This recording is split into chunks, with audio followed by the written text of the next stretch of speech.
This shop looks popular today. Wonder what the occasion is.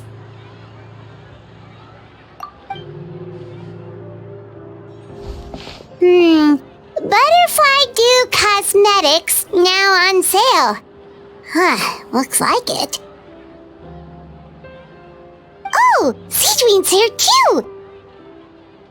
Hey there, Sedswin!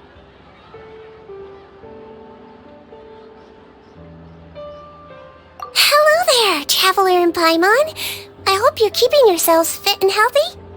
You bet we are! So anyway, what are you doing here, Sedswin? The Duke insists I take regular vacations in the Court of Fontaine. This one just so happened to coincide with a promotion for a new skincare product, so I came over to take a look.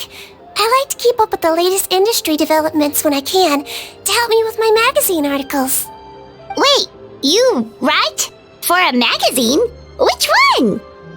It's called Beautés en Fleur, and it's run by the Fontaine Beauty Association. I've done lots of articles about skincare for them, using the pen name Maritime Flower. Oh, wow! You're a Maritime Flower?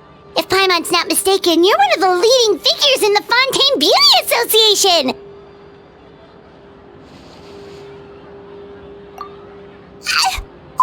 What's so weird about that? Everyone loves beauty!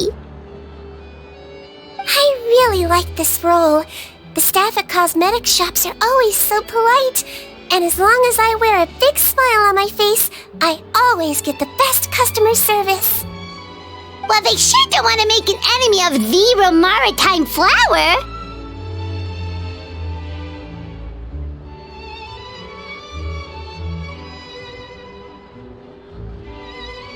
Obviously, it's because of Sedswin's love for beauty. Still a leader of the Beauty Association? That's incredible.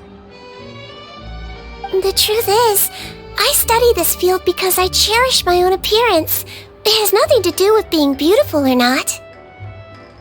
Oh, the words of a master beautician defy comprehension! Oh, wait, you're saying that natural beauty is the highest form of beauty, right? Not really. Actually, Melusine aesthetics are very different from human ones. We don't view humans based on their appearance.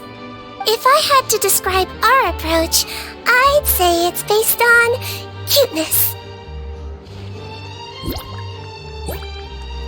Oh, really? Yep. Still, I really value my current appearance, and in the process of taking care of it, I've ended up learning quite a lot about skincare and stuff. It turns out, my knowledge and experience is pretty popular with beauty product lovers. It came as a big surprise to me, though. Oh, Paimon gets it now.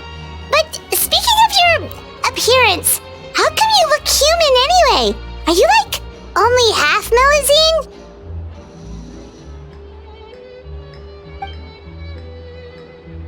Ooh, wait, sorry. That was probably really offensive, wasn't it? No, I don't mind. I'm not mixed, though. I made a decision to turn myself into this form a very long time ago. If you're interested, I could tell you the story. A shape-shifting story? Oh, heck yeah, of course we're interested!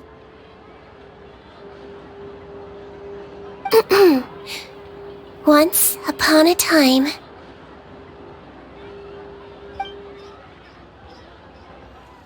Long ago, humans rejected Melusines, and Melusines feared humans.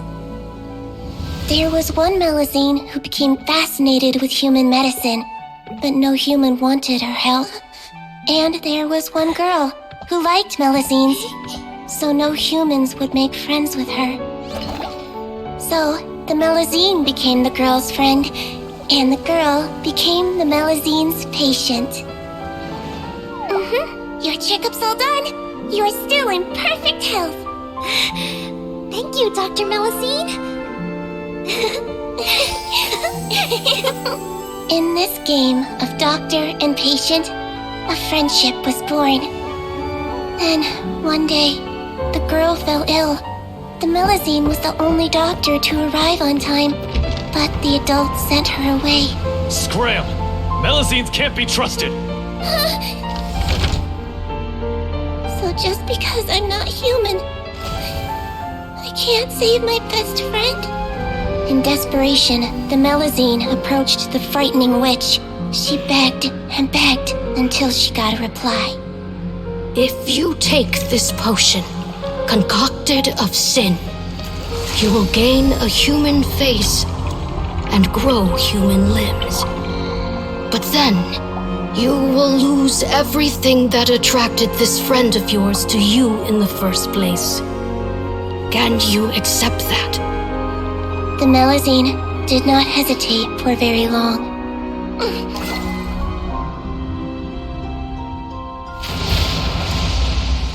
On a rainy night, a little doctor knocked on the girl's door. The doctor wore a hood and raincoat, maybe to protect her from the rain, but maybe also to hide a secret. The little doctor held the girl's hand and treated her illness, just as she had so many times before.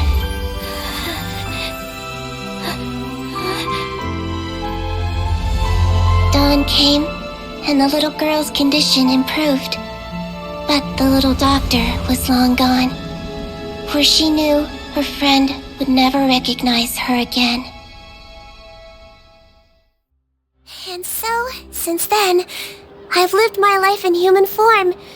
Most people who know me just think I was born this way. Ooh. A witch? A potion? Why does this sound like a fairy tale? Trust me, it's a true story. Must be the way you told it then. It just sounds so... Yeah, not every Melazine would take human form to save their human friend. That must have been a huge decision. Treating patients is a doctor's duty. We must always find a way, even when the going gets tough. Ugh. It's so crazy that they turned you away just because you were a Melazine, especially when their daughter was so sick. Well, sometimes appearance can be a real barrier. But that was a long time ago. I like how I look now anyway.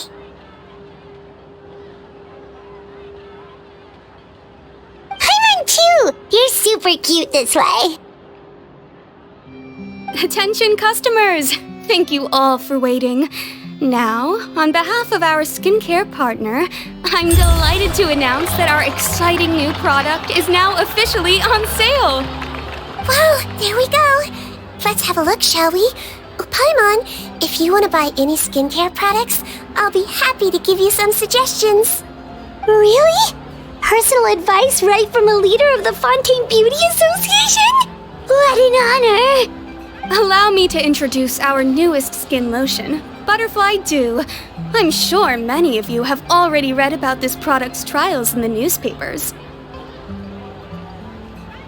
To say that it improves skin quality is an understatement. This product gets its name from the way it transforms your skin and makes it glow anew, like a butterfly emerging from its chrysalis and spreading its wings for the first time. We are thrilled to have the inventor of this fantastic product with us here today. Please welcome Mr. Rawat, a researcher from the Fontaine Research Institute. Now, without further ado, I'll hand over to Mr. Rawat to tell you all about what Butterfly Dew can do for you. Thank you. Hello, everyone. I'm Rawat, and I developed Butterfly Dew. Wow, what a looker. He's a researcher? Wow, he's really challenging the stereotype. It seems that everyone is surprised by my entrance. Or should I say, my appearance. I'm well aware that researchers are generally better known for their brains than their dashing good looks. In that regard, I do believe I break the mold somewhat. Of course, appearance is a skin-deep way of defining a person. And yet one's appearance can be a very real set of shackles, holding a person back in their life. It can rob a young person of their self-confidence when applying for a job, dissuade a young lady from approaching the one she loves. Our actions are at the mercy of our appearance, and we slowly become the very person that the outside world sees us as. But what if I told you that those shackles can be broken? If our appearance prevents us from changing, then let us first change our appearance itself. Wash away moles, birthmarks, and wrinkles, and they can no longer rob us of our confidence. Replace them with luster and radiance, and we shall never again hang our heads in shame. That is why Butterfly Dew exists. Its mission is to allow us to shed our pupae, undergo a complete metamorphosis, and embrace a new life. Well, whether it actually works or not, after that speech, Paimon's already sold! Mr. Rawat, could I ask if you've used this product yourself? Of course, I tried it many times while I was testing it. You can consider me a product ambassador. Wow, then it's sure to work!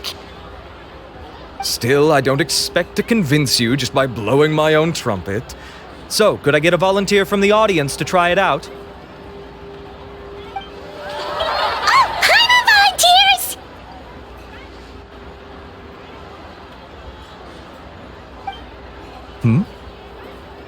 Oh! Ah, what an honor! It appears we have a giant of the Fontaine Beauty Association here with us. In that case, Miss Sedswin, could we seek your most expert opinion on this product? Sure. Whoa, is that Romaritime flower? They say she's the pickiest user of skincare products in all of Fontaine. Here you go.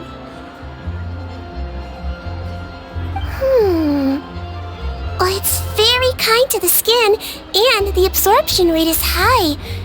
Even for Fontaine, this is a first-rate product. Wow, now that's high praise! I'll take one. Any discounts? All right. Well, all that remains for me to say is, Butterfly Dew is now on sale!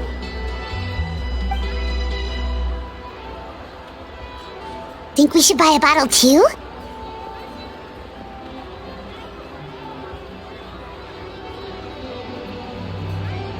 Aww, really? Well, it's still good to care for your skin though, right?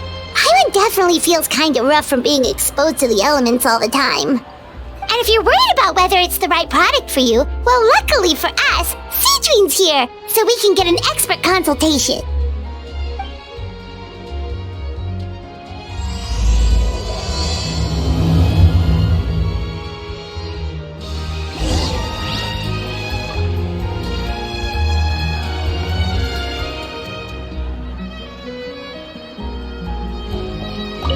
Aw, I wish I'd saved up my pocket money. Stocks are running low, so purchase soon to avoid disappointment.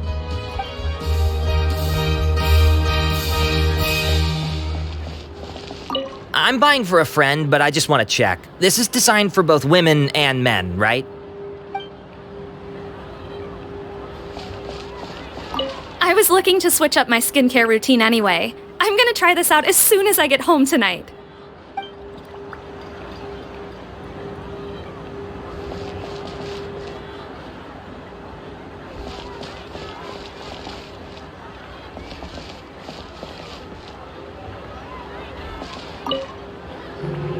It's an honor to receive such high praise from you. To be honest, I was also hoping you might be able to point out some flaws in the product so I can keep improving it. With most skincare products, the pros and cons only become apparent with long-term use. Yet, this one has instant benefits, improving skin quality without any obvious side effects. It's one of a kind. Don't worry though, I plan to keep using it, and I'll publish regular reviews in Beautés en Fleur. You can read my thoughts there. All you need to do is subscribe. Oh, I was hoping for a more casual conversation, but you are a beauty association leader after all. I understand if you want to keep this professional. Sedswin! Oh, excuse us, Miss Beauty Expert, but do you think this product is a good choice for me and her?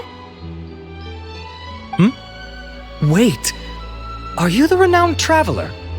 That's right, and by her side, the equally famous Paimon.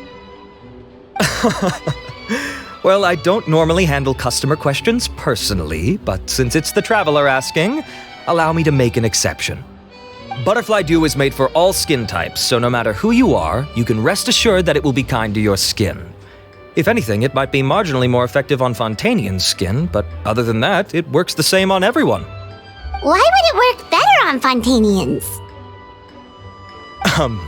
In the interests of protecting my trade secrets, I'm afraid I can't answer that, Miss Paimon.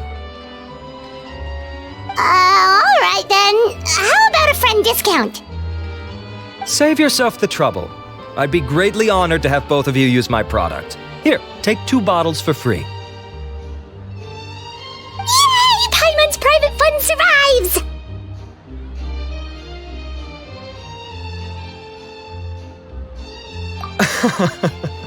I can see why you might think that, but please don't misunderstand. This gift is simply a token of my esteem. There's no business motivation behind it. To me, finding new customers for Butterfly Dew is about meeting kindred spirits, fellow admirers of physical beauty. I consider it a labor of love. Admirers of physical beauty? Eesh, that's embarrassing to say out loud. It sounds so shallow. It's nothing to be ashamed of, Miss Paimon. Most people claim to desire inner virtue, but it's still physical appearance that turns their heads. This is a fact of life. It's only natural for people to desire to become beautiful. And that's exactly what inspired me to choose this research direction in the first place. You're right. Everyone loves beauty, don't they? Look at the time. My apologies, but I have other things to attend to. I'll leave you with these 2 bottles of Butterfly Dew, and I look forward to seeing you again. Paimon, I'd say there's no need for you and the Traveler to use this product for now. Why? Is there a problem with it? The quality is fine. I just think there's room for improvement. I think I could add some ingredients to the mix to make it more effective. Really? Then why didn't you tell Rawat about that? Researchers are a very special breed of human. You can point out their flaws to their face and they won't mind very much. But if you tell them that someone else could do a better job, ooh, now that'll make them really upset. If I'd mentioned it, he probably wouldn't have given you those 2 bottles for free. Fair enough, that makes sense. If you're interested in the more effective version, I can write up a list of ingredients for you. Just come get me once you've gathered them. When you say more effective, you mean it'll make Paimon even prettier? Ooh, how can we say no?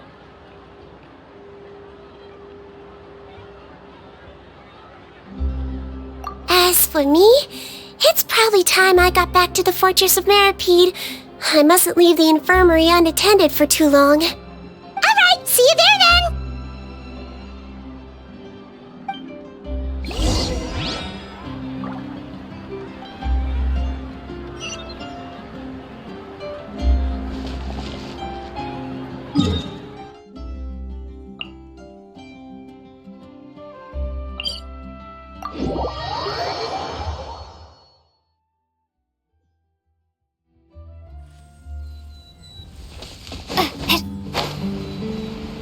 Just up ahead, traveler. The ingredients for Sedswin should be nearby.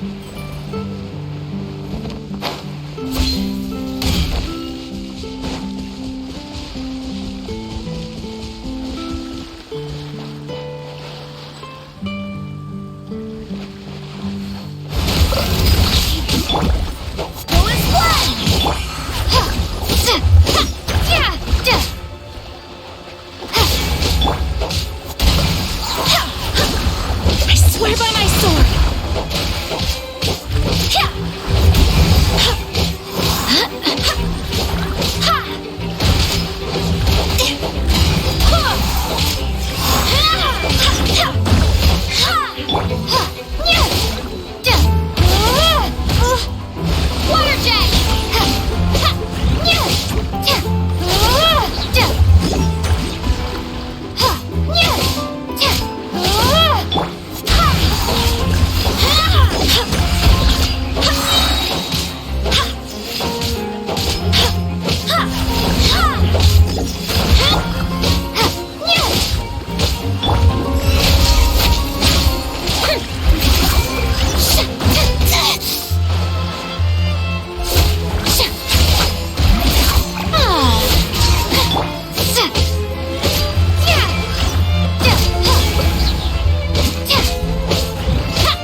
exciting! Let's head to the Fortress of Mirapede!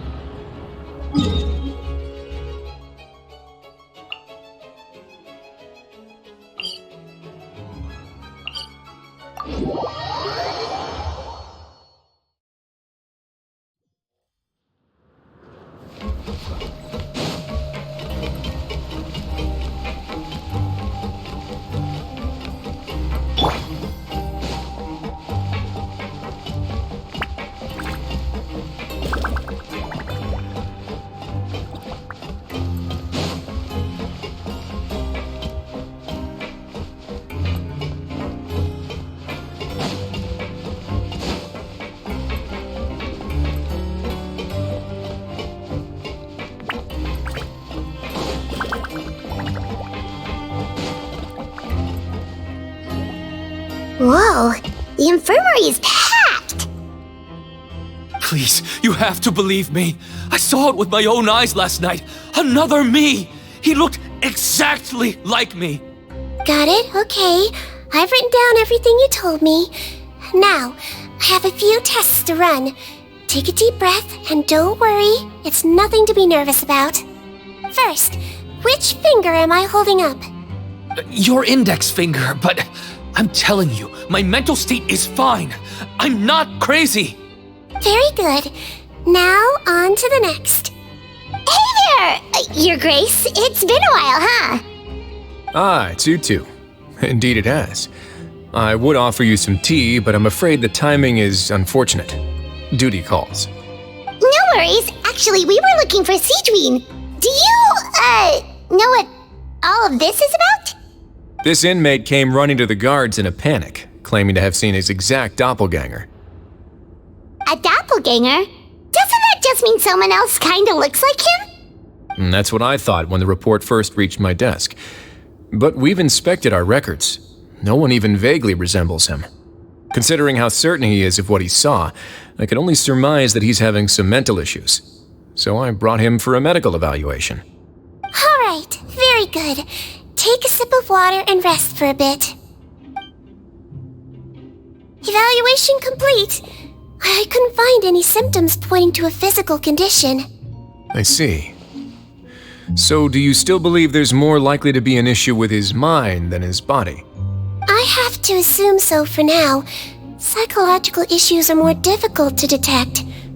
At this stage, we can at least confirm that he is in command of his cognitive faculties. The rumor mill will go crazy if word of this gets out. Guards, take him to the ward for a period of observation. The Marechaussee Phantom has requested my cooperation on a case, otherwise I'd deal with this myself. Sorry for the trouble, head nurse, but I'll have to leave this to you. No problem, Your Grace. I'll add him to my observation list. By the way, we have a couple of guests here who've made the trip just to see you. I imagine it must be important. You probably won't need to add them to your observation list, though. Oh, Traveler! Paimon, it's you! Hey there, Sedswin! It's actually not that important, but... I'll be in my office if you desperately need me. Goodbye for now. Okay, bye-bye! So, Sedswin... Would you mind waiting for just a moment? I have another patient to see. Just find an empty bed and take a seat. I won't be long. Oh, sure! Sedswin, we've brought him. And he seems to have taken a turn for the worse again. Okay, don't panic. Let's start by sitting him down here. Paimon had no idea how busy it can get for Sedswin. Maybe now's not the time to ask for her help with skincare. Good point. Besides, it might actually be interesting to observe her at work. Well, this could hurt, so I suggest you take a deep breath first. Did his face melt? What happened to him? It's anyone's guess. His face melted off shortly after arriving at the fortress.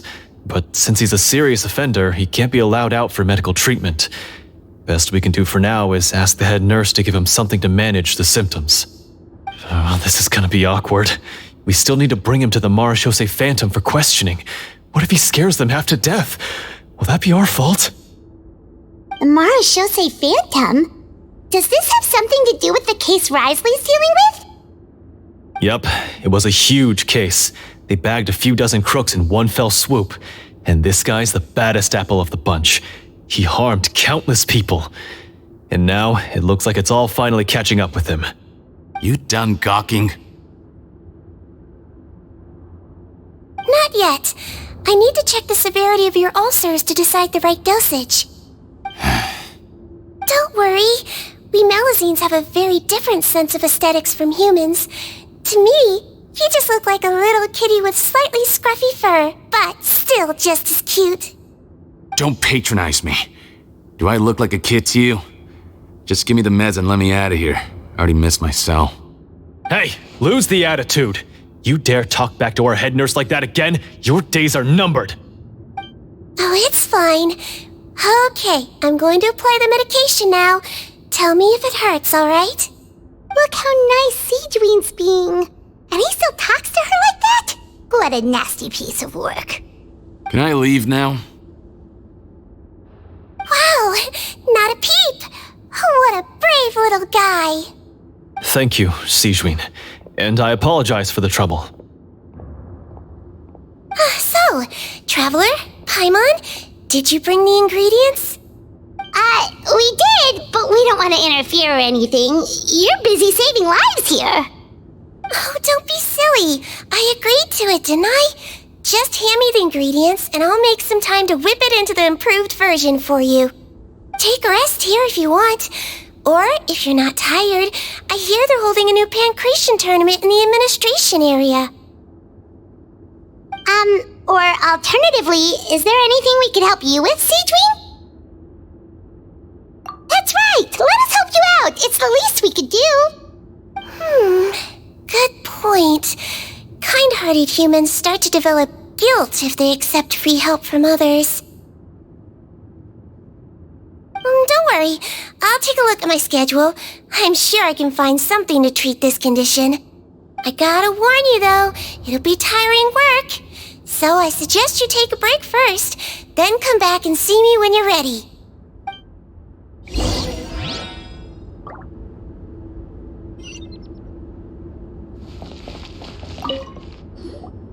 We're ready, Sedswin! What's our first mission?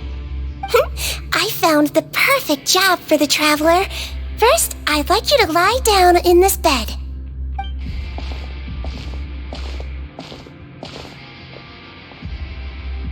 What for? I need you to pretend to be sick. What? Oh, is it that difficult? I thought you did a pretty good job last time. Oh, so you knew. I sure did. She was way more interesting than the usual malingering inmates. When you played along very well, Paimon. I observed you two for quite a while after that. Well, this is awkward. But why do you need us to do it again now? No time to explain. My next patient will be here any second. Oh, please, just do as I say. You can, pretend like you've got a nasty headache.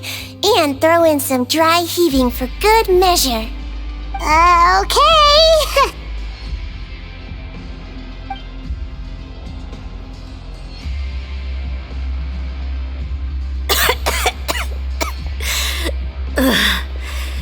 Hey, Doc, it's me. I'm only here because my mom won't stop pestering me about it. So annoying. Well, your mother has enough on her plate with a busy job. Well, the last thing she needs is to worry about you being sick as well. I know. I shouldn't treat the place like a playground. Shouldn't go swimming in the lower levels where we join up with the sea, because it'll give me a cold and distract her from her work. I thought I'd be able to have some fun here at the fortress for a few days, but it's always, don't do this and don't do that. All right, sit yourself down and I'll take your temperature. Your fever still hasn't gone down. Well, here's your medicine. 1 cup for starters, and we'll see if it helps. But Doc, it's so bitter. Do I really have to drink it? I mean, I'll be fine, right? I've got an uncle who caught a cold. His fever went away on its own after a couple days. Can't you just write me a note saying I'm on the mend? I just need something to keep my mom off my case. I sure can. You're a very brave boy after all. Huh? Brave? What makes you say that?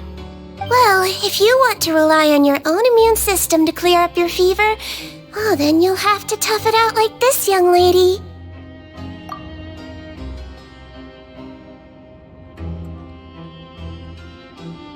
Hang in there, traveler! Are you gonna puke? Paimon can get you a paper bag!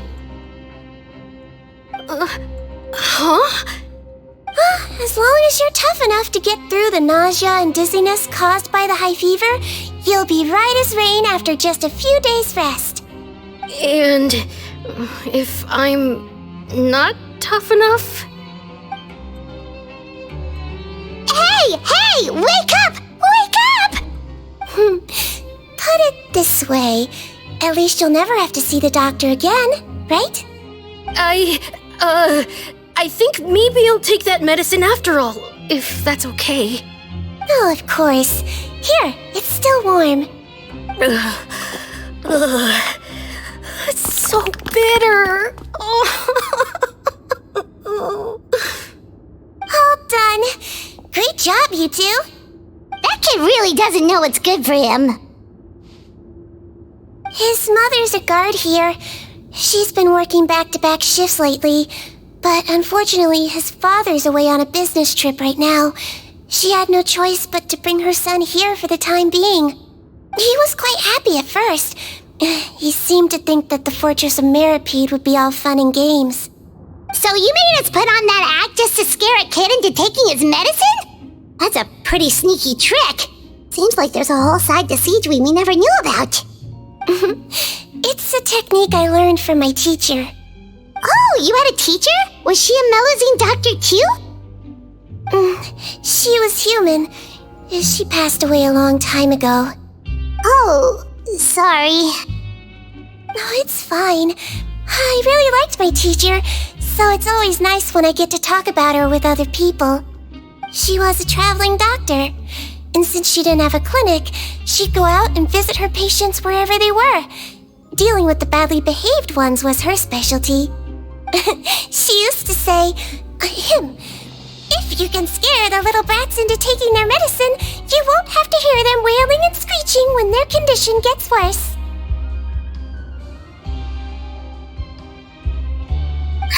She sounds like a pretty strict teacher. Strict? Well, that's not how my teacher saw it. She thought of herself as terrifying to kids. Strange way for a doctor to describe themselves. Now Paimon's curious to know what she looked like. As it happens, I actually have a picture of her.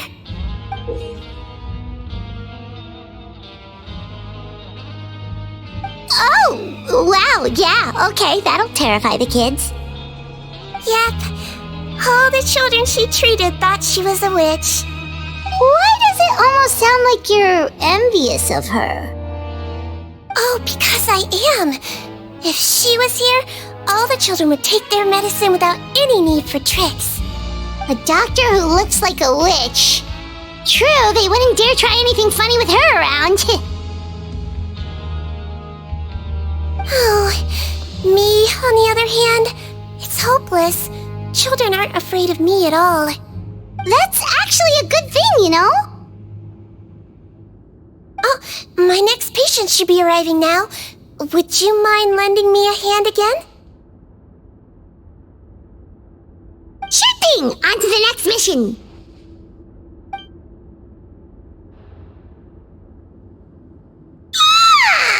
Is it nighttime already?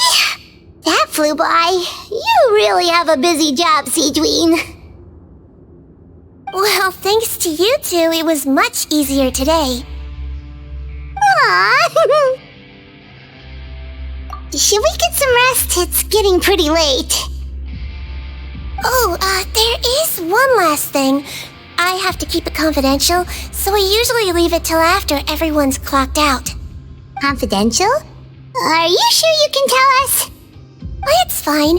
You're not living here anymore, so it's okay if you know. All it is I have to prepare some ingredients to make healthy meals with. Wait, you mean those healthy meals? My patients refuse to eat any healthy meals I prepare in front of them, so I have to prep the ingredients in secret, then let the chef at the Coupon cafeteria handle the rest. Considering even the chef's version makes people uneasy, it really makes you wonder what's in it. You want to find out? I can teach you how to make it. That way, if you ever suffer from exhaustion on your future travels, you can prepare a healthy meal for yourself. It's really good for you, you know. Sure? Guess we can help out one more time.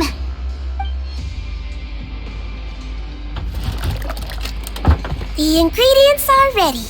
Now, put them on the table and add them in the order I tell you. First, we add this special slime condensate, stir it thoroughly, then pour it in. See that? It adds elasticity. It looks just like tasty jelly, doesn't it? Yeah, it really does! Until you remember it's slime condensate. Next up, xenochromatic crystals. You want to crush them up into a fine powder, like powdered sugar. Wait, are those from Fontimer Aberrants? Are you sure they're edible? Finally, we'll need some high-protein meat. Frogs are an excellent choice. You just need to clean their innards, and then you're left with some lovely, tender meat. Oh! Frogs. And we're done. All that's left now is to pack them into lunch boxes and hand them to Walsey. Yesterday in the production zone, I noticed an inmate who's been working for 2 days straight. That means it's a healthy meal for him tomorrow. Sedswin really does have the inmate's best interests at heart.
Head nurse.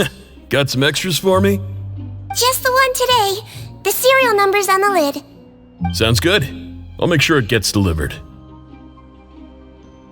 Sounds like they're talking in code. Thanks for your help. Oh, it's no trouble at all. I only wish I could do more. You work so hard for all our sakes. I'd happily lose a little sleep if it meant helping you out. That won't do. If you reduce your sleeping hours any further, your health will start to suffer. All right. Nurse's orders. I'll do as I'm told. But you take care of yourself too.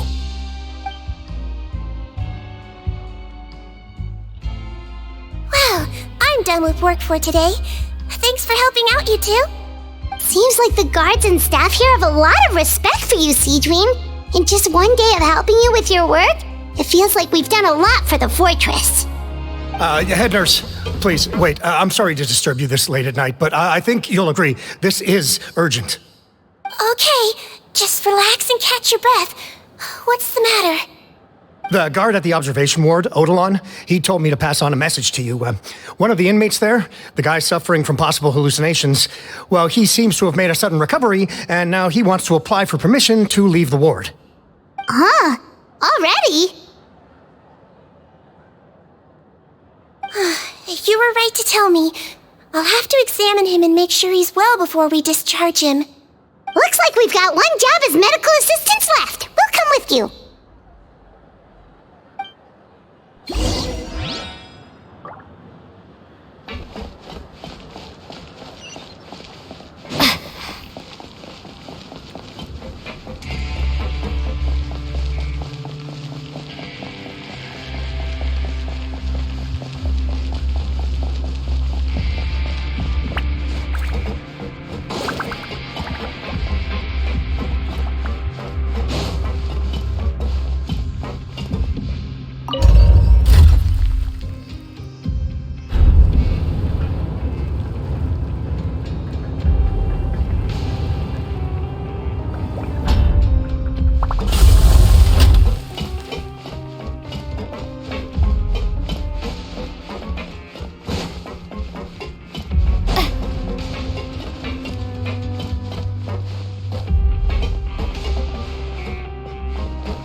Ah, head nurse, you're finally here.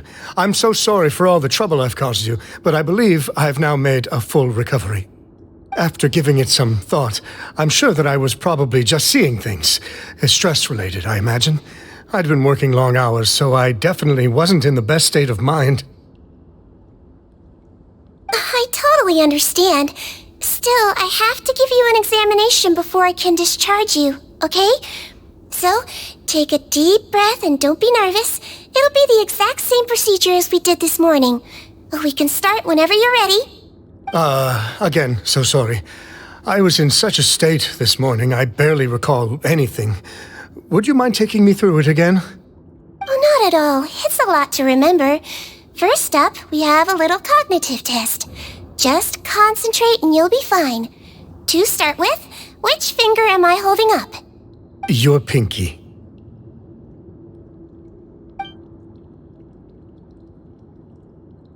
All right, all indicators seem normal. So it was a stress-induced hallucination after all? Well, we've certainly had previous cases of mental illness caused by overwork, which is why I carefully observe everyone in the production zone. I wonder how I managed to miss the signs this time. Please, head nurse, you shouldn't blame yourself. I'm just still adapting, that's all. Pushed myself too hard, and I guess I couldn't take it. Thanks for looking after me. I'll be as good as new after a good night's sleep. And if you can give me the okay, I know I'll sleep better back in my good old dorm. It can be difficult to relax in an unfamiliar environment. All right then, you can leave the ward.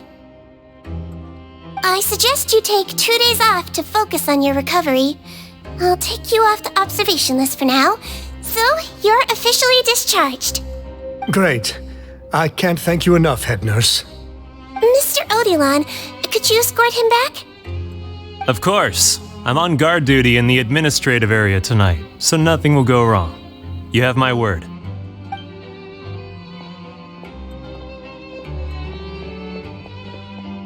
Guess you're finally done for the day now, huh? Yep. But I still haven't gotten around to making that improved lotion for you yet. Oh, no rush! Seriously, it's super late now. You should go get some rest too. Well, tomorrow it is then. Good night, Traveler. Good night, Paimon. Hope you sleep well. Oh, don't you worry. We will. After a productive day of work, we're both gonna sleep like a log. Yeah, sleep tight, Sedswin. See you tomorrow.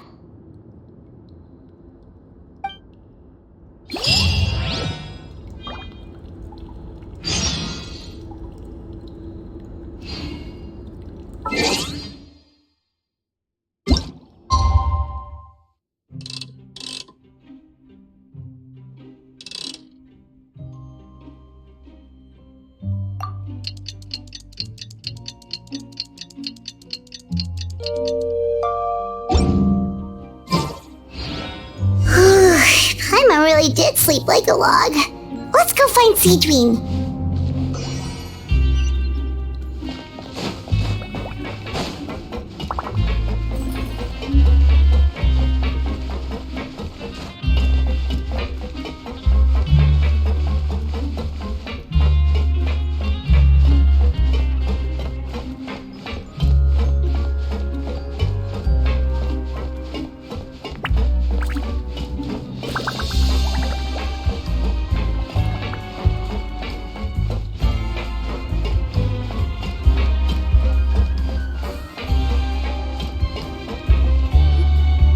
Whoa! How is the infirmary even busier than yesterday? Good morning, Traveler and Paimon. I have a few people here for a checkup, so you might need to wait for a while. No problem. Anything we can do to help? There's a bit of a complicated situation here. I'm still getting to the bottom of it myself. You have to believe me. I'm telling the truth. You're in a medical facility. Keep it down. Please, listen to me. I'm not Gascon. I'm Uy. You're a horrible liar, you know that? We get all your mugshots with the arrest warrants. It's clear as day that you're Gascon. You mean because of the way I look? I don't know what happened. I just woke up like this. Then you guys dragged me in here for an interrogation. I brought you here to figure out what's going on. If you truly are the victim of an injustice, yelling isn't going to achieve anything. At most, it'll delay your vindication. All right. I get it. This is nuts. Yesterday's interrogations went fine, and now this. Morning, Your Grace. What's going on? Remember the case I mentioned yesterday? The one brought to me by the Marechaussee Phantom? Well, we've been questioning the inmates involved this morning.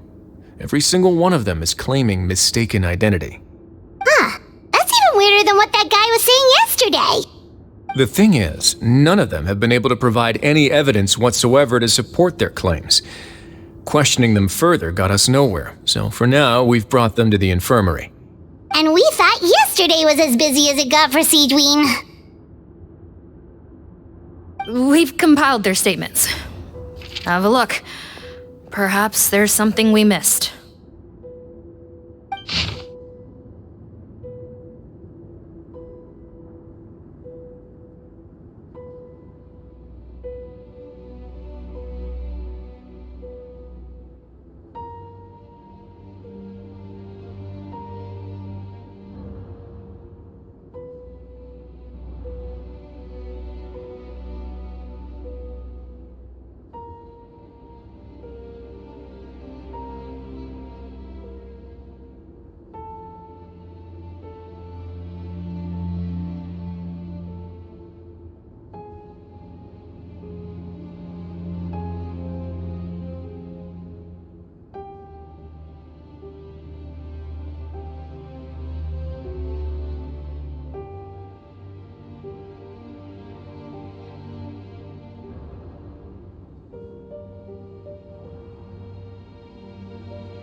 Wait.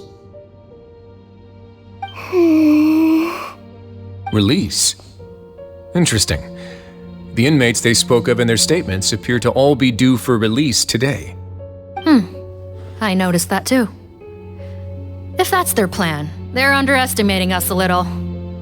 Every serious offender claims that there's someone else who just so happens to be due for release today. And they're expecting us to go along with that. All the more reason to be cautious. Lumberzar, check the release list for today and make sure no one gets processed. We're gonna need an excuse, though. Just say we're out of forms, and that we're furiously printing more as we speak. I'm on it. It's conceivable that our group of serious offenders somehow found a way to switch places with inmates who are about to be released, so they can walk out right under our noses. We did consider that possibility. But I mean, just look at them. They match the warrants, period. How could there have been a switch? Only if they're dead ringers for the inmates due for release, I suppose. I gave you that name list yesterday to assist in your investigation. Did that help? Yes, the inmates' mugshots were attached to the list. The first thing I did was check for lookalikes, and I didn't find any. The only other thing that stands out to me is that their voices sound a little different today. But it's not exactly hard to put on a fake voice. Oh, really? What does our head nurse make of all of this? Give me a moment. I think I have a way to confirm whether there's been a switch. I know, it's not time to change your dressing yet, but please bear with me. Huh? Isn't that the guy from yesterday? This should be Honore. He has very severe facial ulcers, which require an operation in the hospital at the Court of Fontaine. I authorized him to leave the fortress for medical treatment under guarded escort. Yes, like I told you. I'm not Putton. I'm Honore. So there has been a swap. Well, I can see what happened in Potton's case, but how do you explain the other inmates? You're not telling me their souls switched bodies, are you? No, I believe it was their faces that got switched. The method is a bit like replacing a tooth. Take the bad tooth out, put a false one in. And actually, I think I can prove it to you. Traveler, Paimon, do you remember Eric from the other day? Yeah, sure do. Then you can be my witnesses. To start with, please fetch the inmate who claims to be Eric.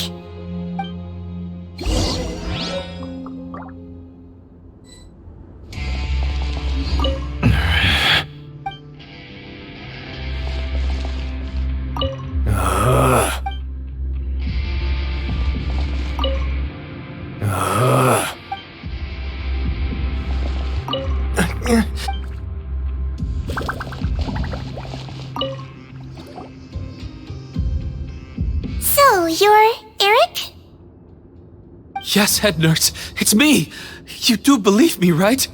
I need to do another examination on you. Same procedure as yesterday. All right. It's the cognition test first, right? So I need to concentrate. Now, try to recall if you can. The last time we did this test, which finger did I hold up? I believe it was your index finger. But that means... Huh? So basically, last night the Eric who said he saw another him suddenly recovered and applied to leave the observation ward. Sedswin did another test before letting him leave, but that time she held up her pinky finger. Huh? I don't know about any tests last night. There was nothing to do in the observation ward, so I went straight to bed. Then I somehow woke up in a high-security cell. Well, in that case, there is a reasonable explanation for the strange events of the past 2 days. So, what exactly happened? The gang of serious offenders wanted to break out of prison, so they identified a group of scapegoats, namely inmates whose terms were almost up, and planned to switch appearances with them. Last night, when Odilon was on duty, they ambushed him and had one of their group switch appearances with him using their face-swapping method. That allowed them to avoid scrutiny from the other guards. Then, once all the other inmates were asleep, Odilon spent his night shift carrying out the remainder of their switcheroo plan. However, they made one mistake. Henri changed his appearance to match Eric's earlier than he should have done, and ended up being spotted by the real Eric. Real Eric came to the guards for help, but we didn't know then what we know now, so we put it down to hallucination and sent him to the observation ward. However, since one of the gang members was posing as a guard, they simply changed real Eric's appearance and had their Eric take his place, muddying the waters even further. Right, because I'd put Eric on the observation list by then, and no inmates on that list can be processed for departure until I've discharged them. Hence why the imposters had to pull that little stunt to get fake Eric off the list. Yeah, it all makes sense now! The Duke cracked the case! Well, I can't fault the reasoning. But I'm afraid that we ruled out the possibility of face switching very early on in this process. Criminals altering their facial appearance to commit crimes is nothing new. In fact, one of the explicit duties of the Melusines in the Marechaussee Phantom is to identify criminals in disguise. We carefully examined all the suspects, and there is no evidence that any means of disguise were used in this case. Huh. Well then, how do we explain all this? So far, it seems more likely that the gang stole documentation belonging to the inmates due for release, and are using that to commit identity fraud. Actually, there is a potion that can completely change someone's appearance. If they use that, even a Melusine wouldn't be able to detect it. A shape-shifting potion? Forgive me, head nurse, but this is the first time I'm hearing about it. If such a potion truly existed, it would jeopardize our entire investigative process at the Marechaussee Phantom. Are you certain of this? Yes, I am. But... Please, trust me in my professional opinion as an experienced clinician. At the same time, without any solid evidence, it's pure speculation. If we can round up all the inmates suspected of switching places, then have a little talk with both sides, we might just get our answer. Yep, let's do that. Okay. Well, it was our negligence that meant we had to come and conduct these post-internment interrogations. And I know it's put you out. We'll do it your way. Your Grace, bad news. I paused the releases like you asked, but we were too late. A bunch of people already got processed 2 hours ago. I checked the list, and sure enough, it's all the people who gave statements. 2 hours ago? That's before today's interrogations began. They had this all planned out. So there really was a switch after all. They really pulled the wool over our eyes on this one. We should be able to catch up with them if we leave now, right? Not if that potion is real. They can just switch faces again after leaving the fortress. And if the Marechaussee's Melusines can't even spot them, we wouldn't know where to start searching. Yikes! So we're at a complete dead end!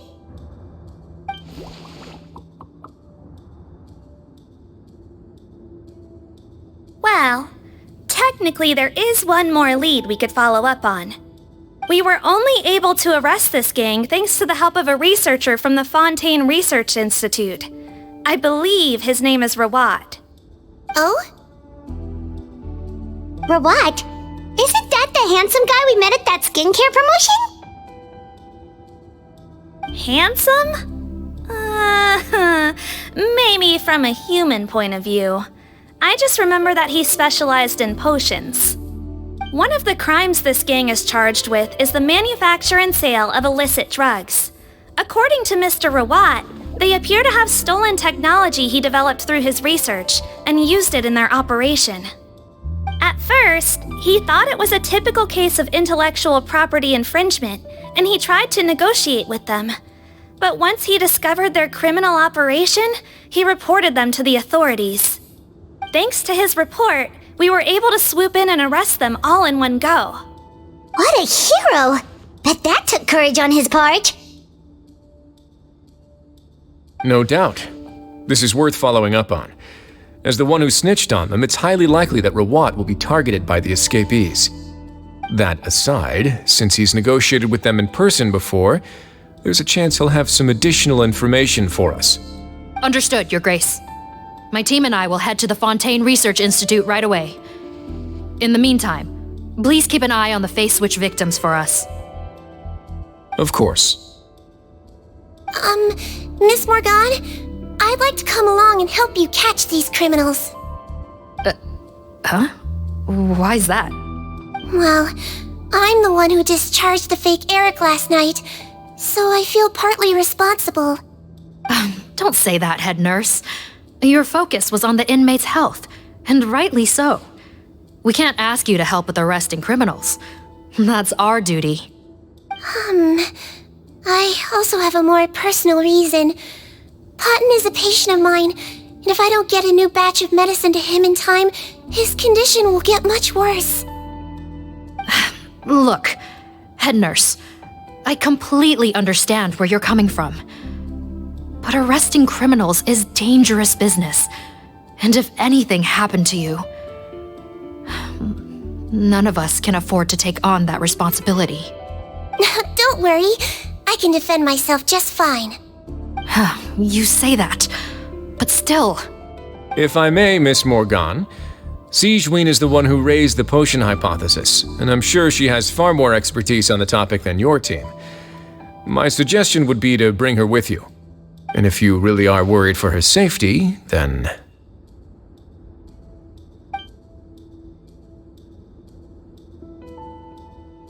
Ah, there you go, right on cue. Knew I could count on you.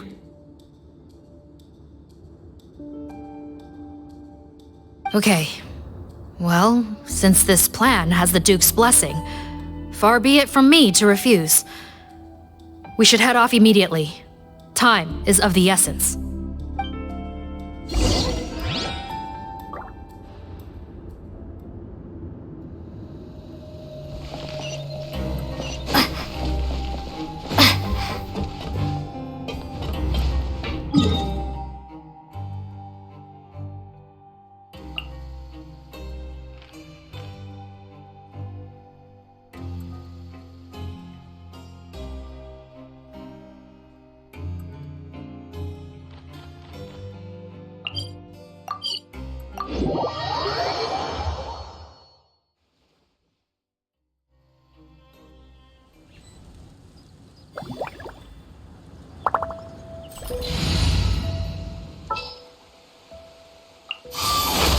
I trust you have packed ample foodstuffs?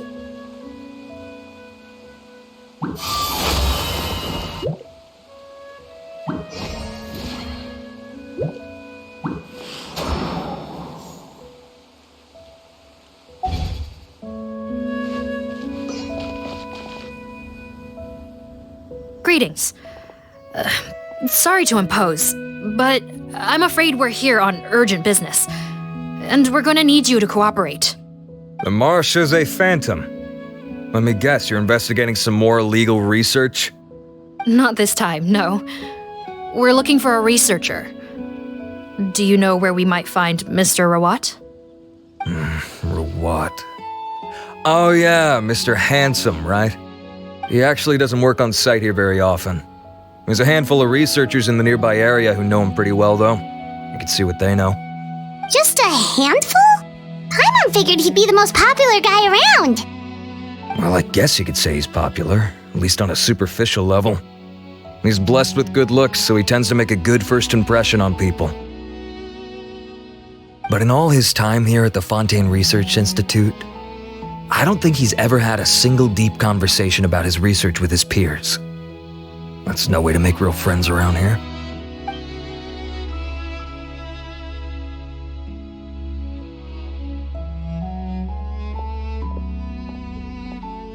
That's so weird. He definitely didn't come across like a recluse at that product promotion. I don't find that weird at all. He definitely didn't strike me as the kind of guy who's good at making friends. Really? Paimon couldn't tell. Must be a Melusine perception thing. Okay, we should talk with his acquaintances. But we also need to check the Research Institute for any clues. Let's split up. It'll save us some time. Sure thing! We'll go ask around among the other researchers with Sedswin. I'm suddenly kind of curious to know what everyone really thinks of him.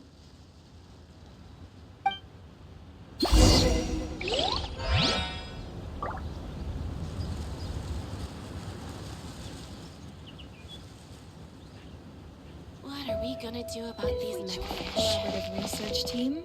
It'll be easy. Maybe I should just quit being a researcher.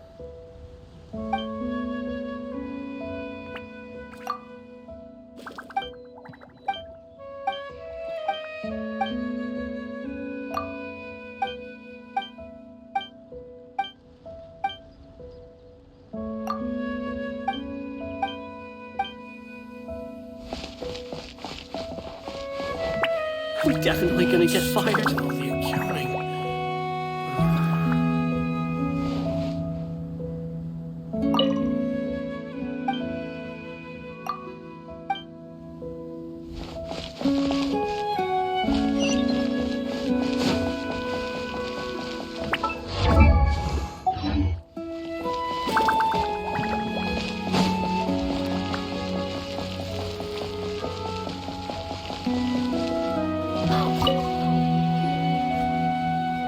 Excuse us, are you Audrey? That's me. What is it? Are you close friends with Rawat? We're trying to find out where he is. Close friends? You mean because I told him I had feelings for him once? I doubt I'm the first or last at the Institute to make that mistake. Why would you single me out as a close friend? I should have known, really. Men like him, they just enjoy being surrounded by fawning women. They're not interested in a serious relationship. Okay. We were just kind of wondering if you might know where we can find him. Why would I know where he's at? I barely know him, and he probably doesn't even remember me. Ugh, this is getting annoying. Shall we go ask someone else?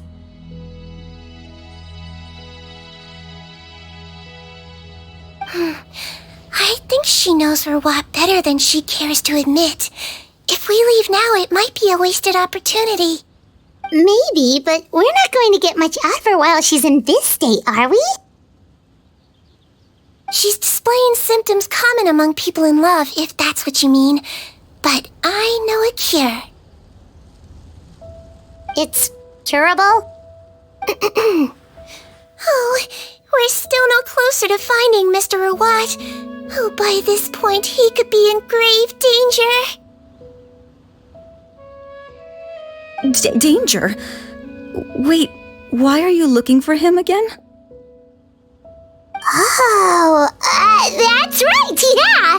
The Marshosei Phantom said that he's been targeted by some pretty bad people. We need to make sure he's safe. What? How has this happened? He seemed fine when I last saw him, and that was only a couple of days ago.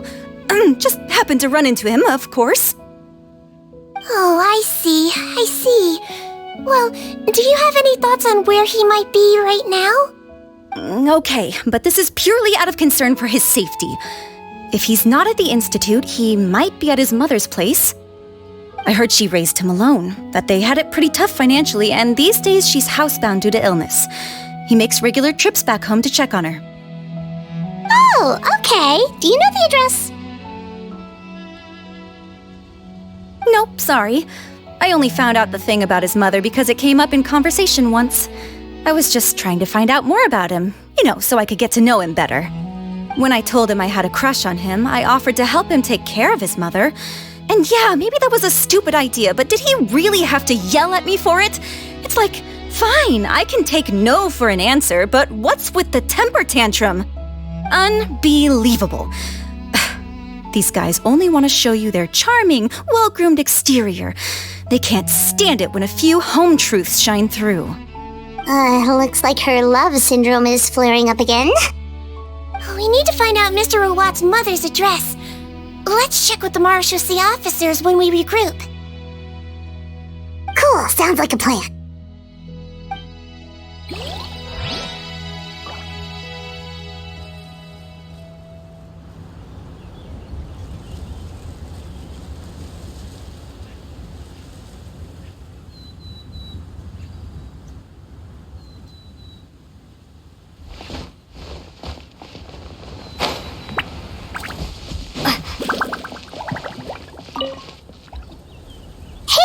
Are you in Teeb? What do you want? We're here to ask about Rawat. Any idea where he might be? We were told you were pretty close with him. Close? Not sure that's the word I'd use. He wouldn't even let me use his patent. Huh? It's been a good few days since I last saw him. I don't know where he's at. Go ask someone else. Would the patent in question happen to be related to the new skincare product he developed? Yeah, kinda. Butterfly dew, or whatever he calls it. I heard he made a tidy sum off of that one. Okay, now we're getting somewhere. Keep going. Most of the other researchers here focus on mechanics, energy, stuff like that. I get why he wouldn't be interested in having anything to do with them. But I'm studying coatings. There's a huge overlap in our areas of research. Why would he refuse to work with me? I bought his product once and noticed it contains a unique substance that might have applications in coatings too. If it worked out, I could probably make as much as he's making. Don't get me wrong, I had no intention of plagiarizing his work. I was hoping to get official permission to use his findings in my own research. Followed the proper procedure. It was all above board. I would have had to pay him a license fee and everything. But despite that, he turned me down not once, not twice, but 3 times. It's like he's vehemently opposed to the idea of anyone else making the kind of money he does. Huh, so is Rawat antisocial, or is this guy just jealous? Well, it doesn't look like we're gonna get any info about Rawat's whereabouts from him. Let's go!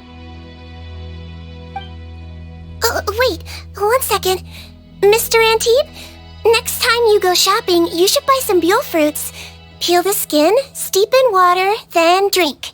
It'll help calm your mood. Huh? Yeah. Thanks.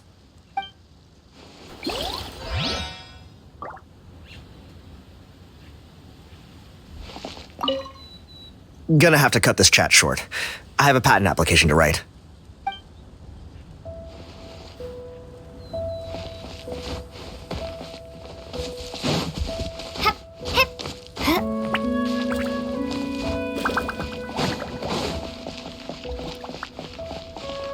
Well, I've told you everything I know. Don't you think it's time for you to go looking for him? Not that I care, obviously.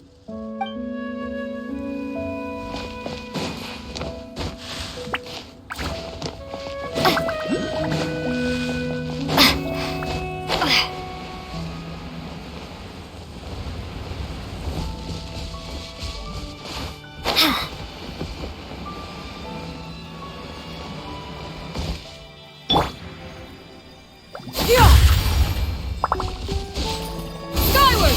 Scatter!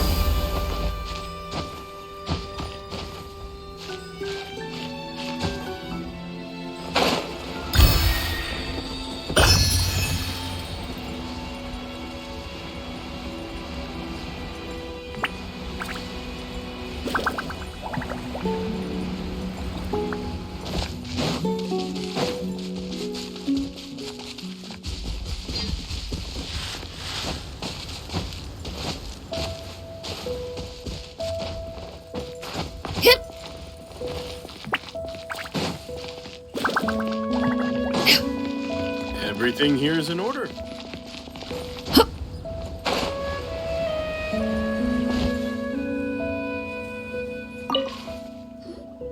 Sorry to bother you, sir, but are you Bertram? Who's asking? Just some concerned citizens helping out the Marechaussee Phantom with an investigation. We'd like to ask you about Rawat's whereabouts, if that's okay. We're told the two of you are pretty close. Not anymore, we're not. Turns out we don't see eye to eye. Oh yeah? What happened? The thing about us researchers is, most of us do what we do for some sort of higher purpose, but not Rawat. All he cared about was how to commercialize his findings. He won't even let you work with him unless you sign a confidentiality agreement first. Also, he has better control over who gets which intellectual property rights. How are you supposed to get any meaningful research done working with a guy like that? Now that I've got my own technical solution for my compressor, I don't need to work with him anymore. So that's what Rawata's really like. We'd still like to know where to find him. Is that something you can help us with? Wait, Yeah, I know you. You're the head nurse at the Fortress of Meripede. Alright, then I'm happy to help you if I can. I respect the work you do. Medicine serves the highest purpose of all the sciences. Wow, turns out Sedswin's got some real clout. Thing is, I have no real way of knowing where he might be. I stopped working with him 2 months ago, and I've barely seen him since. But if you want my advice, I'd say go talk to the peddlers. There's a few he meets with every other day or so. Maybe they know where he's at. Peddlers? Yeah, back when I was working with him, I noticed he met with them quite often. Wouldn't surprise me if they were involved in some shady business together, because it seemed like they went out of their way to avoid discussing anything in my presence. The little I overheard was about manufacturing and selling pharmaceutical drugs. Like I said, he's all about the money.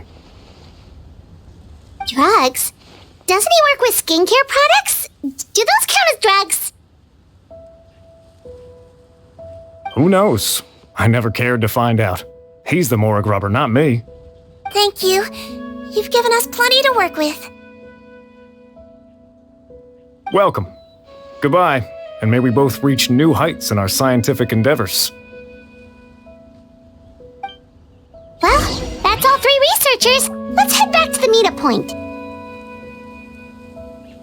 If my research project works out, the development of underwater spaces should become much easier.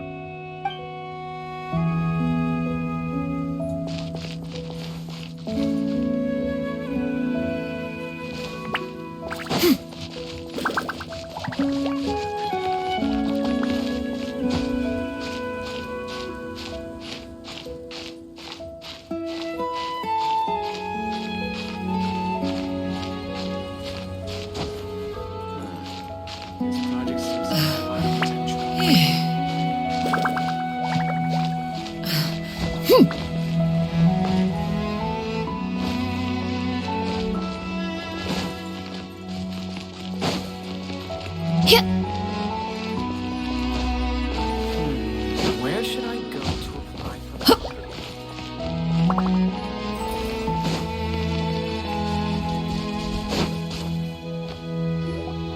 You know, Hyman started out thinking Rawat was a handsome researcher with a friendly and cheerful personality. It's such a surprise to learn that his peers have a different impression of him. So, what's your view of him now, Paimon? A handsome researcher whose difficult upbringing turned him into a profit chaser with a chip on his shoulder? So your thoughts about his appearance haven't changed at all? Well, his looks are kind of a big deal, at least in Paimon's opinion. How does such a handsome guy end up being so antisocial? Even with his difficult family background, it just doesn't make any sense. You can't judge a person solely based on their appearance. Head nurse. Traveler. I assume you've spoken with the researchers. What did you find out? Bertram mentioned Rawat's involvement with some pharmaceutical merchants. Do you know if he's registered any pharmaceutical brands? Since he was a whistleblower on such a huge case, I ran a background check on him. I don't remember there being any brands under his name. How strange. If he was so focused on commercializing his research and averse to sharing his technology with others, why wouldn't he have registered his own brands? Maybe he and his business partners needed to avoid public scrutiny? You think he may have colluded with the gang? Well, the crime was manufacture and sale of drugs, and that would certainly be in his wheelhouse. We can't rule it out. Isn't that pretty unlikely, though? He was the one who blew the whistle on them! Most children who come to me with tooth decay have suffered pain for a long time already, but they'll still try to hide the fact that they eat too many sweets. Grown-ups and children aren't so different in that regard. If you say so. I saw him when he came to make his report. And I certainly didn't get the feeling that he was the type to collude with criminals. Perhaps it's more likely that they were coercing him. You mentioned that he comes from a poor family. So, it's possible that the criminals approached him asking for academic support, luring him in with the promise of riches. By the time he discovered who they really were, he was in too deep. They had leverage on him, so he was forced to keep working for them. I've seen it happen many times before. That does make a lot of sense. It would definitely explain why he was so unwilling to cooperate with his fellow researchers. No wonder he's so unsociable. He must be on edge all the time with a gang of crooks breathing down his neck. In that case, the situation could be worse than we thought. If Rawat was working with the escaped inmates, they're sure to know more about his whereabouts than us. Oh, there's a good chance they'll get to him before we do. Based on the information we've gathered so far, he was last seen 2 days ago. If no one's seen him since, maybe we're too late. 2 days ago? So he went missing right after that product promotion. That was the same day he reported the criminals, too. Not a good sign. Don't worry, everyone. I believe we still have a chance. Since he disappeared right after blowing the whistle, it's likely that he's gone into hiding. Yeah, he must have been worried that they'd come for him. All the more reason to find him as soon as possible. The only lead we have at the moment is his mother's house, which you mentioned earlier. Seath, think you can find the place? Yep. When you register a brand, the Court of Fontaine requires you to provide a legal address. The one Rawat wrote down was in the outskirts of the city. That should be the place. Okay, then there's no time to lose. Let's move.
All right, this should be the house. I'm pretty sure this was the address. Okay, I'll knock.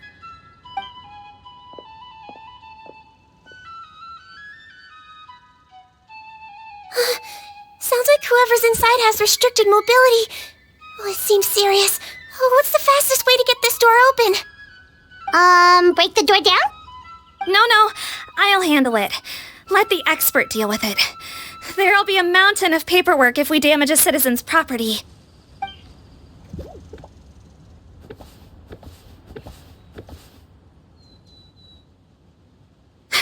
Calm down.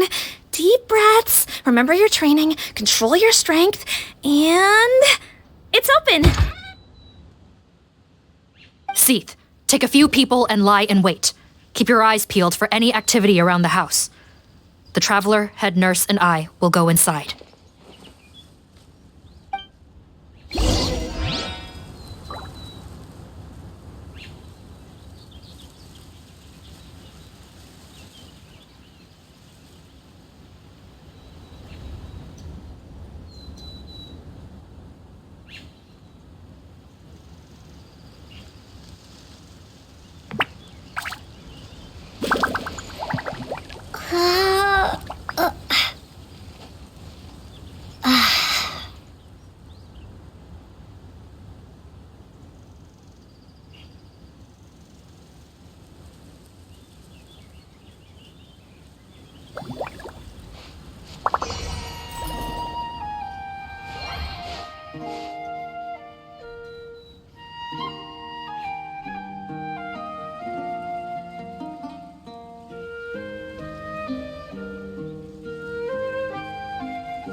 Oh, there. On the bed, there's an old lady. That's gotta be Rawat's mother, right? She doesn't look like she's in any state to be answering our questions, though.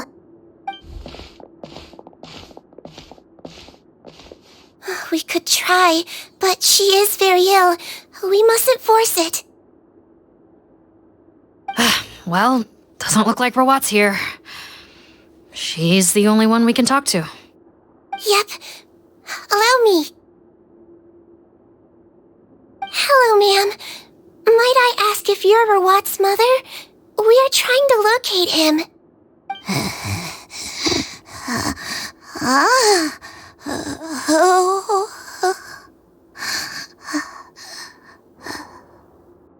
Hard of hearing, perhaps. Does anyone have a picture of Rawat? I have one here. I'd like to show you a photo, ma'am. Is this your son? Do you know where he is?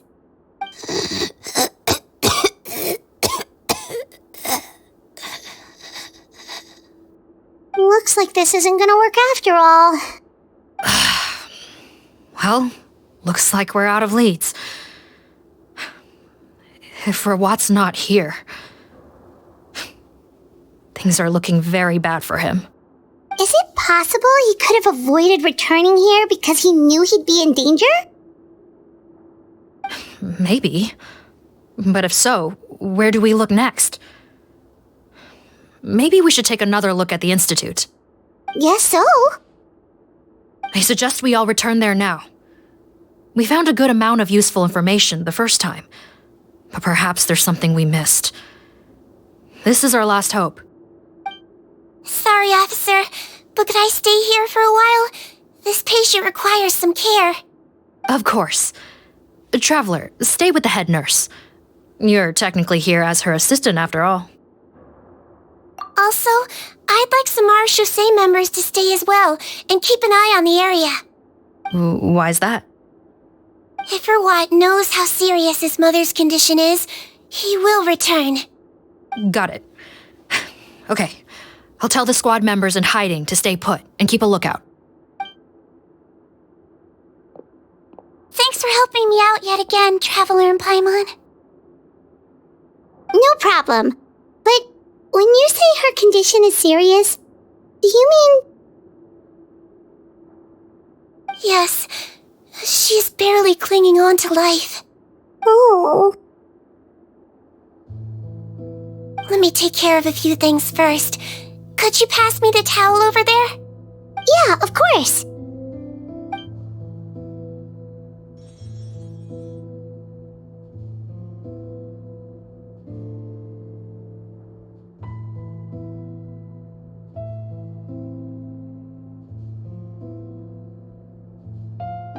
I can tell that her family has tried a lot of different treatment methods, including some very expensive medicines. Unfortunately, her condition is so multifaceted that a recovery looks all but impossible. Sedswin. My mom bets being a nurse must be pretty tough at times like this. Yes, it makes me a little sad. In Melizine's eyes, a human's birth, aging, sickness, and death are as much a part of natural law as sunrise and sunset. But human medicine can defy that law to some extent. In that sense, it is a science of miracles. That is why I became fascinated with it in the first place. But it was only after I truly became a doctor that I realized miracles don't always happen. Even the greatest doctors cannot cure all diseases. Sedswin. Oh, don't worry about me, Paimon. A doctor's duty is not to cure all diseases, but to treat whatever ailments they can. At the very least, I can lower her fever. That way she'll suffer less, and she might even be able to see her son. Yeah, all the more reason to find Rawat as soon as possible, even if we don't catch those crooks.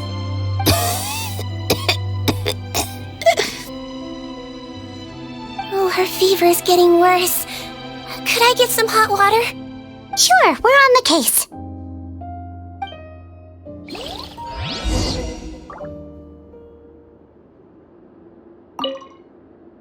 I'll take care of her.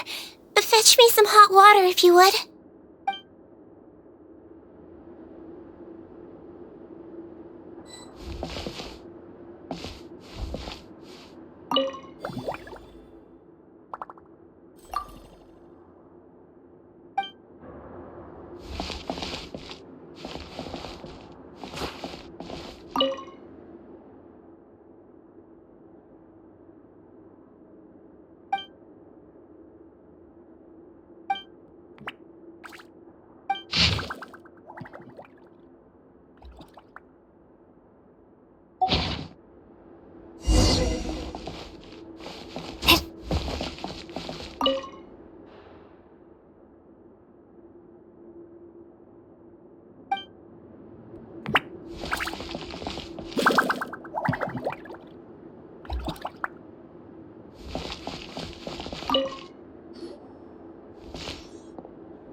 Found the hot water?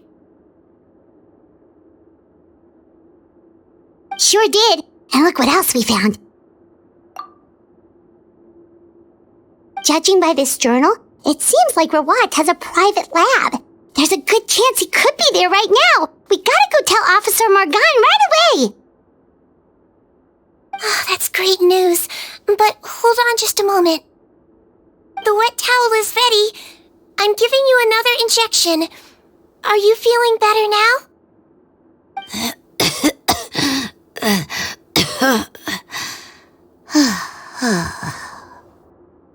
It's all right. We'll go bring him back. Please hang in there. Thank you.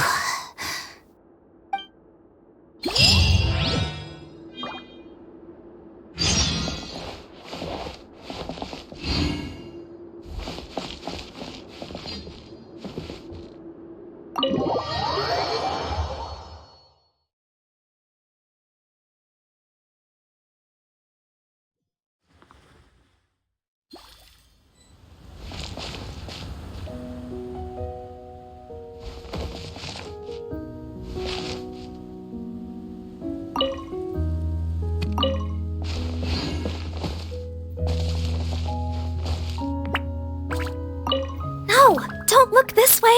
I'm supposed to be hiding, remember? Captain's orders.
It's Officer Morgan! They're already here!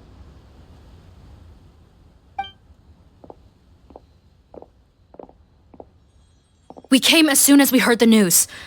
I can't believe we were so careless.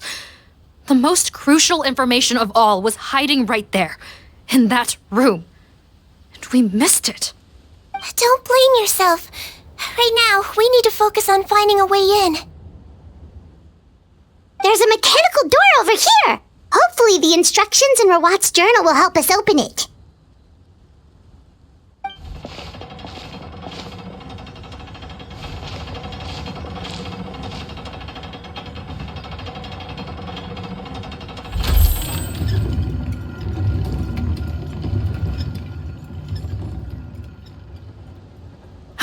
It's open. Let's go in.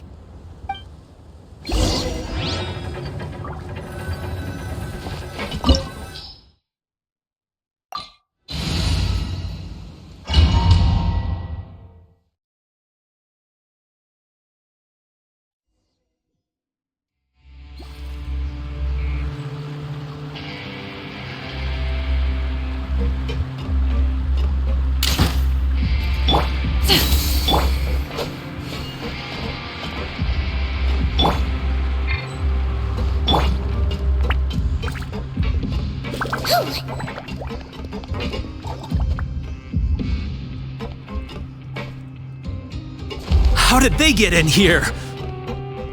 Captain, up ahead! Those look like our fugitives!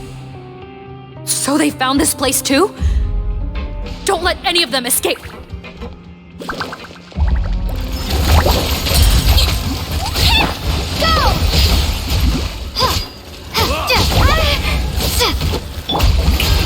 How's this?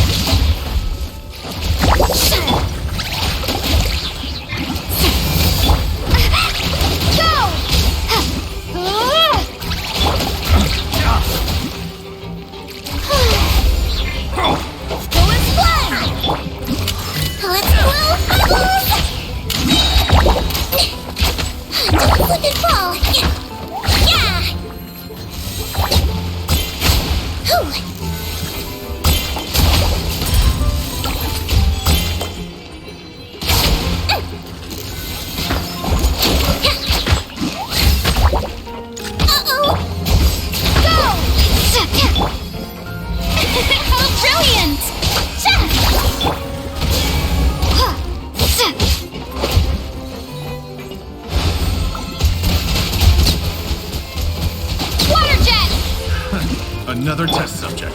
That tingle? Wibbly wobbly! Don't be nervous! Just relax!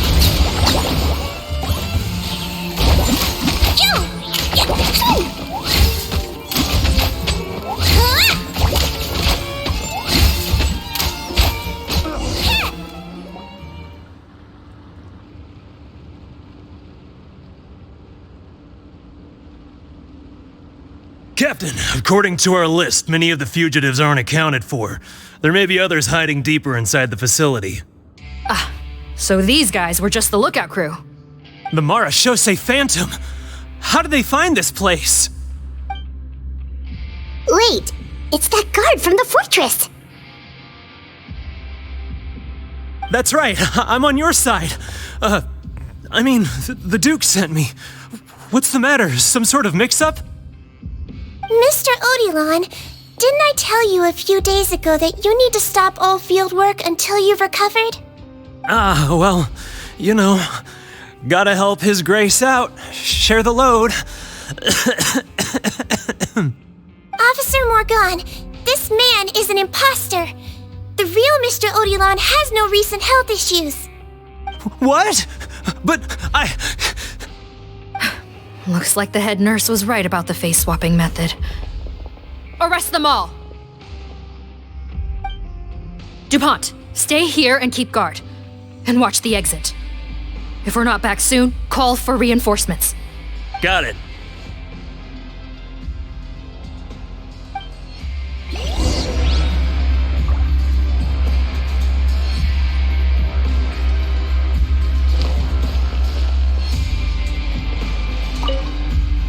Don't worry, I got this covered.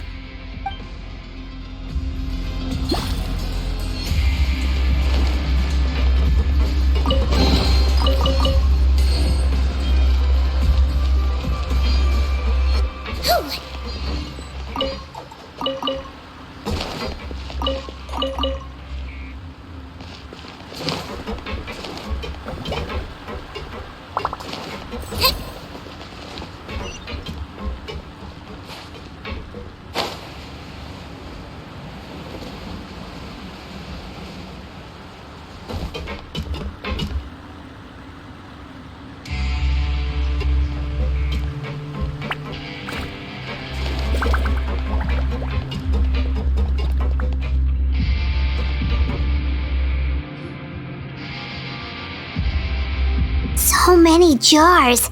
Was this some sort of production facility? This scent, it's probably the ingredients used to make butterfly dew.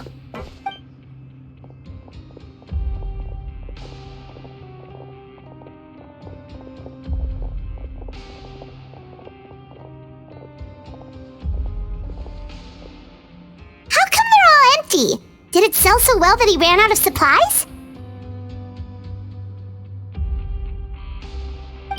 How strange. Why would Rawat choose to manufacture a popular product like that in such a difficult-to-reach location?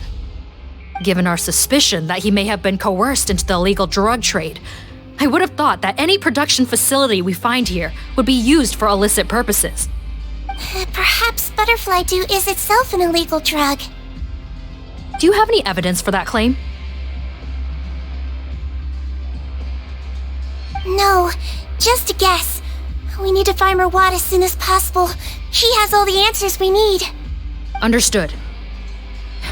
Well, let's not linger here. Let's go. Come on.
Look like we're gonna get this door open. Let's find another way around.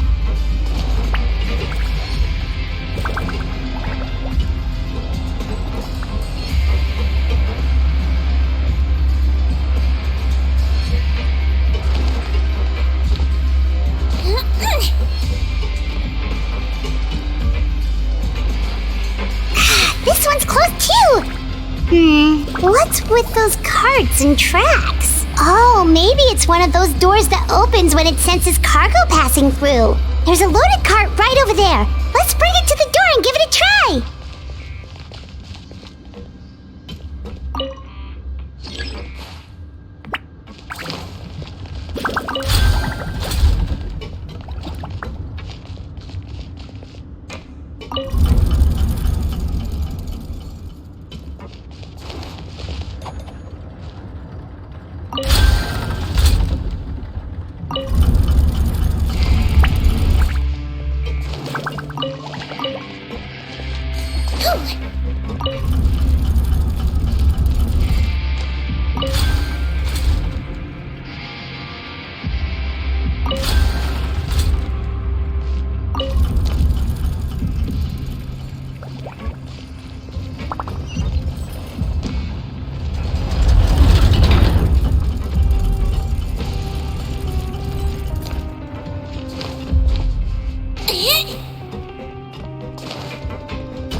This room's much smaller than the others.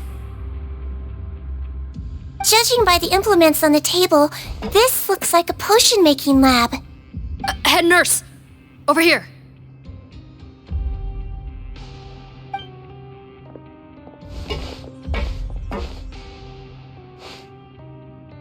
Let's see. Huh? Robot's clothes? Why would he change here? Perhaps they stripped him down, left the clothes behind, and disposed of him somewhere else? Yikes, Sedswin, where did that come from? Oh, what a tragic way to go. Especially with such a bright future ahead of him.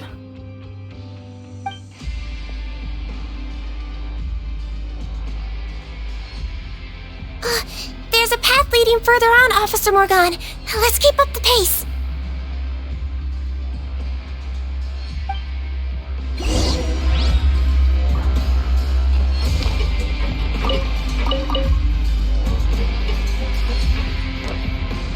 Don't slip and fall.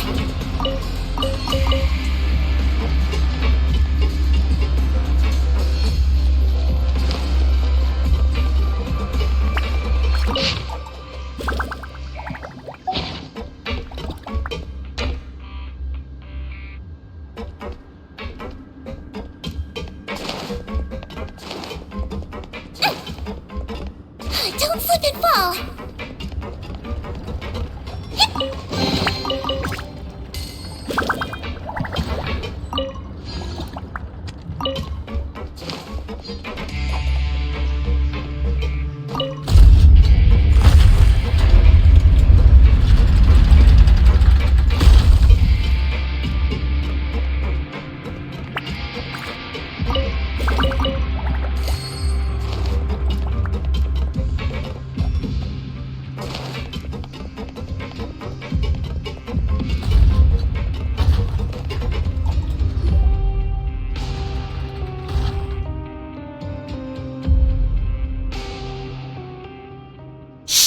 There's a whole bunch of people in there!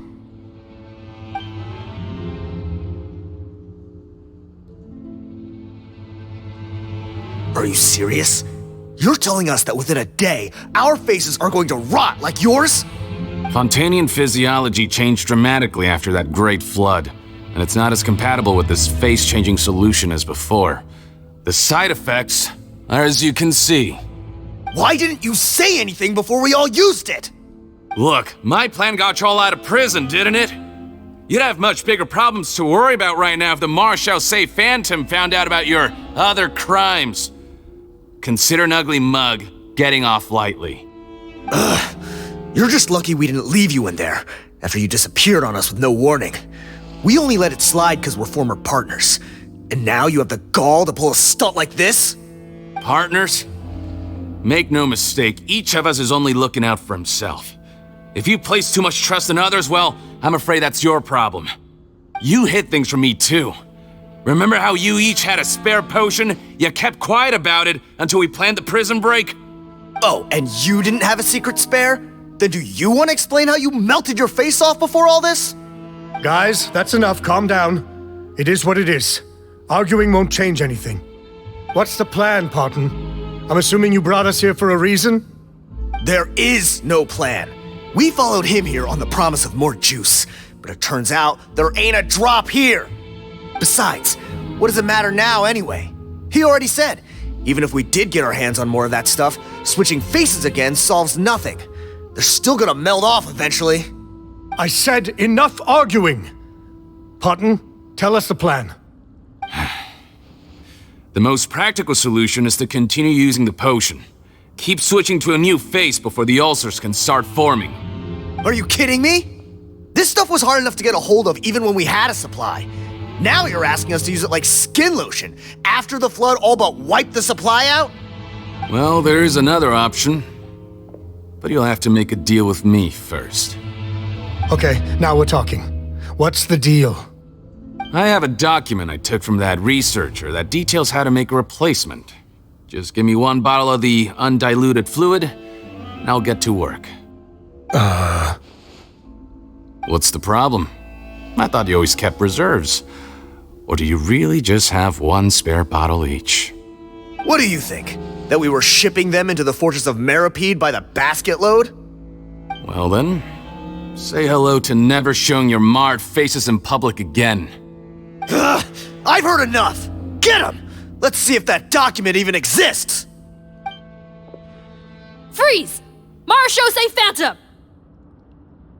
What? Who let them in? Officer Morgan, before anything else, please find out Rawat's status. Rawat? I don't see him. Hand over the hostage now, if you want any chance of avoiding an extension to your sentences. Spare us your condescending attempts to coax us back to our cells. You think we're looking to negotiate? Rawat is dead. Pardon? Arrest them all! Don't let anyone get away!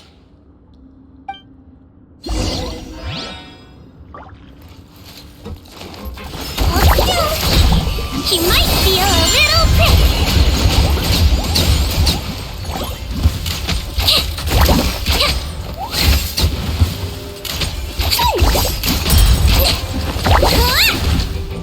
That wasn't very nice.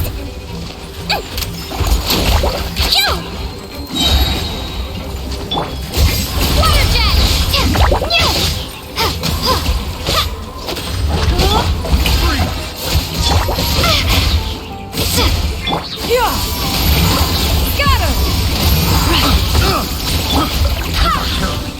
Wind, hear me!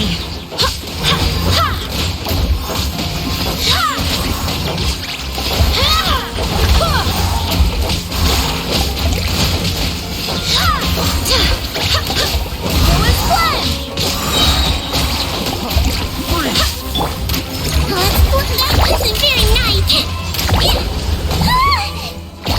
Don't slip and fall. Yeah.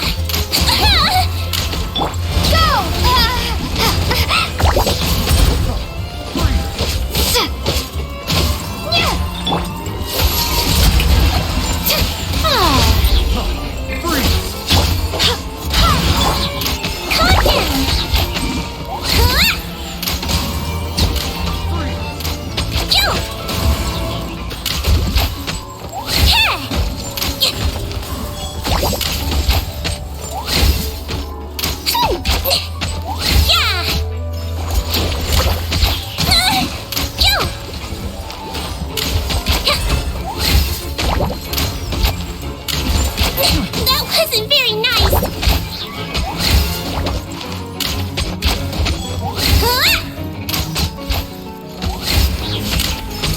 Floaty, floaty.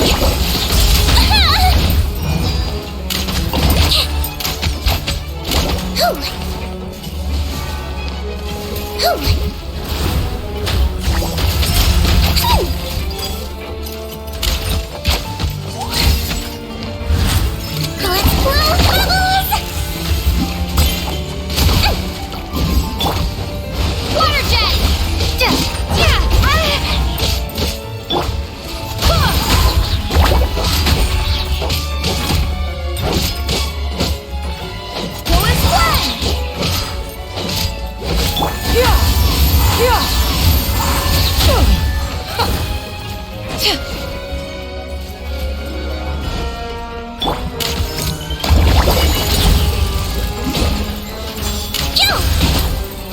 I swear, for medical research.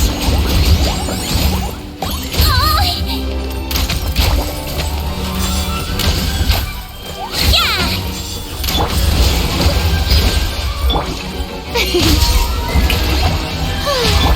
Let's see. Don't slip and fall.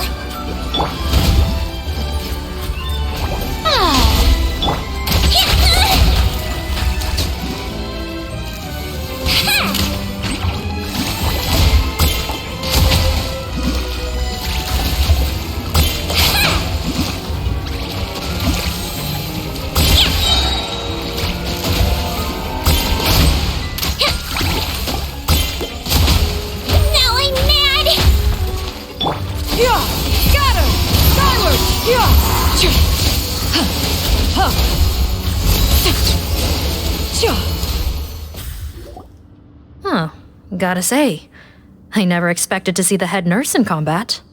Some patients respond better to a more aggressive treatment plan. Did we get everyone? Captain, we finished the head count. Potten's missing. Over there! The door's closing!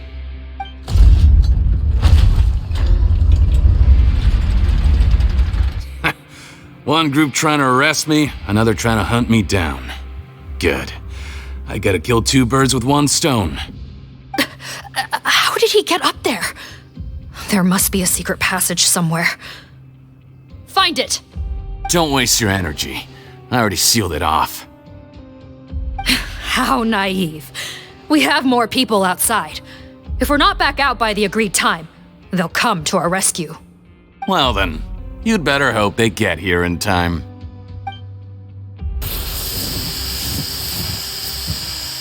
There's some kind of gas leaking from the pipes. Be careful, it's poisonous. This is our distribution center, where we store the product derived from our source solution. We had to use special fire prevention methods to prevent contamination. The pipe network here was designed to emit a gas for firefighting. One little modification later, and it makes an efficient death trap. Why would you do this? Your partners are here too.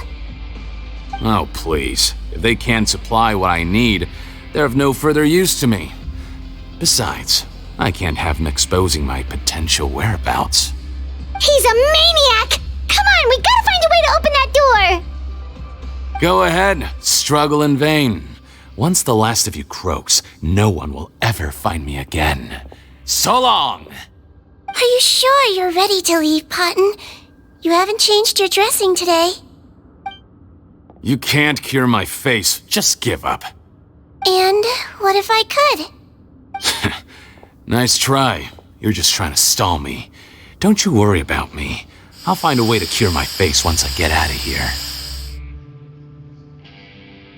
Oh, I doubt it. After all, Fontanians can no longer dissolve in primordial seawater. What the? How did you? The key component of the face-changing potion is the fluid left behind by dissolved Fontanians. It might look like ordinary water, but it has some unique elements in it. Before the flood, all Fontanians were oceanids, physiologically speaking. A potion made from that fluid could dissolve and reconstruct the face of a Fontanian in much the same way as hydroidolins change form. Theoretically, it could give someone any appearance they wished. But since the flood, Fontanians have become true humans. They can no longer provide the source material for this potion, nor reap its benefits. Are you saying this potion is made from Fontanians dissolved with primordial seawater? Then their crimes are far worse than I thought. How could you know all of this? No, wait. Of course! Well. So that's why you have a human appearance. It also means that I have a formula you're unaware of. The air's getting thicker. It's getting hard to breathe.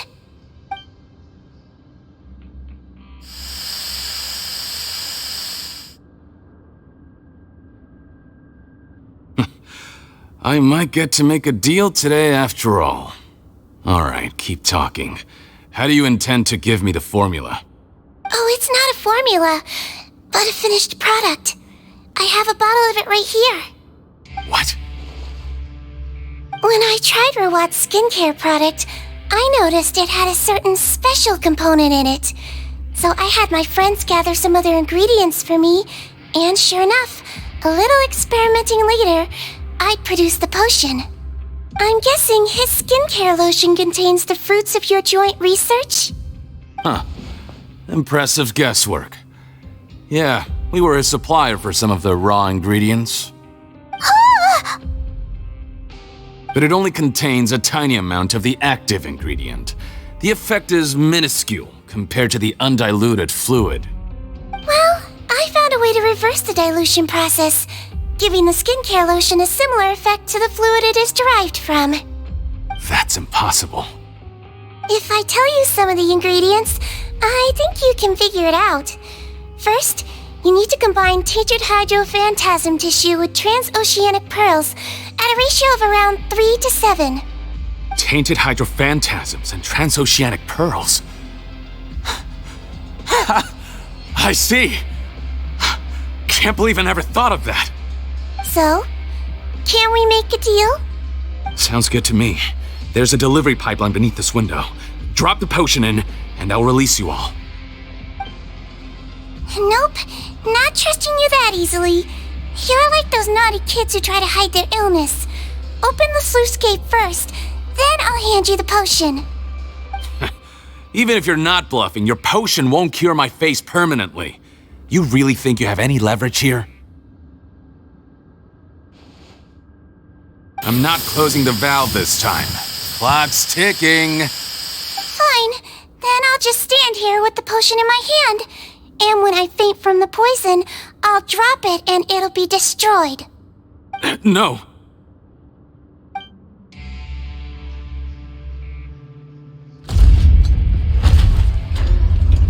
It's open! Disable that sluice gate! Jam it!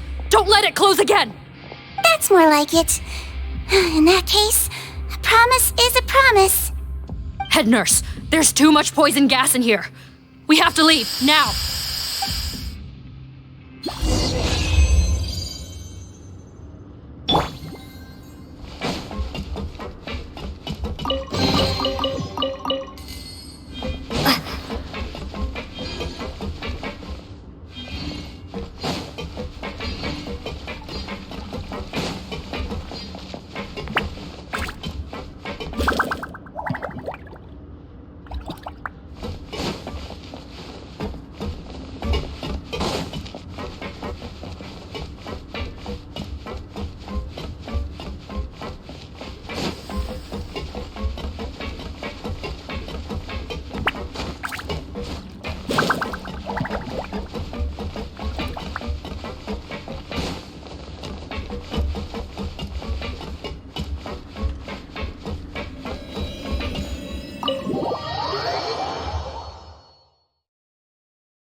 That was too close. That button is a real nasty piece of work. Oh, don't be too quick to sit down. Moving around a little will help relieve the soreness. Same goes for you, Traveler. Oh, but Paimon, you should be fine, right? Flying fast is pretty tiring too, actually. Anyway, that's not important right now. Paimon's still shocked to learn that there's a whole criminal operation going on behind that skincare lotion. Shame I ended up giving the improved version to Potten after finally making it for you. I'll make you some more, I promise. No, please don't. Paimon doesn't want to use that stuff anymore. Still, it was a pretty good job that Paimon wanted to buy some in the first place, huh? It ended up saving everyone's lives. That's gotta count for something. Yeah, Paimon was just kidding. Head nurse, I've done a final head count of our team and the criminals. Everyone's here and doing fine. We're ready to escort the fugitives back to the fortress of Meripede. It's a shame that we didn't find Rawat. At this point, I'm afraid he's probably deceased. What a horrible bunch. Especially that Potten guy. If he hadn't made good on that deal, we'd all be dead because of him. No, we wouldn't. I always keep a whole bunch of antidotes on me for emergencies, and one of them neutralizes that poison gas. We'd have been fine, even if you hadn't opened the gate. What? Then why did you give him the potion? If this is true, I must concur. Sorry to be blunt, but I think you made a bad decision by handing him that bottle. If he changes his appearance and flees Fontaine, it's unlikely that we'll ever find him. No matter how cooperative his accomplices are when we question them. No, you don't understand. I gave him the potion precisely so we could be sure where he'll go next. What do you mean? We gotta hurry. She won't last much longer.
a muscle.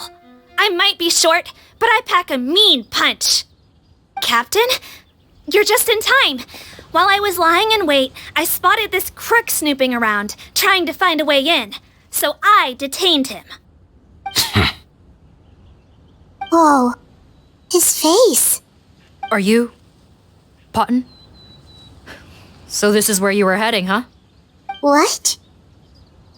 This is how Potton looked before his face was marred.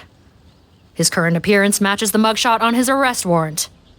I see. Wait, so what's going on? Wasn't the whole point of the potion to disguise himself and escape Fontaine? Why would he change back to his original face and run right into our trap? Enough of this nonsense. Let me in. You better pipe down. There's an old lady in there who's very sick. No way are we letting a crook like you inside. To heck with it. Listen to me. I'm Rawat. That's my mother in there. He's gotta be lying, right?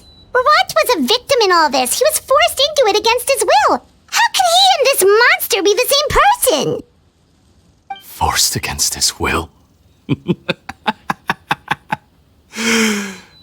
That's the funniest thing I've heard all day. Back when I was being coerced, everyone thought I was colluding of my own free will. And then when I actually became a criminal in my own right, you all suddenly thought I must be under duress. Amazing what a difference a handsome face makes. Save us the speech. Explain yourself. You want an explanation? Fine. I'll tell it how it is. When I was just Potton, the whole world treated me with contempt. Ew. What do you want? Get away from me. Women despise me. Collaborate? You don't look like much of a researcher to me. My peers scorned me. Mr. Potton, was it? I'm most interested in your research. Consider my offer carefully. I doubt you'll find other investment opportunities. Only villains would work with me. You want out of the game? Forget about it. Turns out, I slipped up a little. Left your picture with some Marechaussee Phantom officers. Easy mistake to make. Now they've listed you as an accomplice and drawn up an arrest warrant. So I suggest you put any thoughts of running away to rest. If you get caught by the guards for being in the synth business, you ain't ever seeing the light of day again.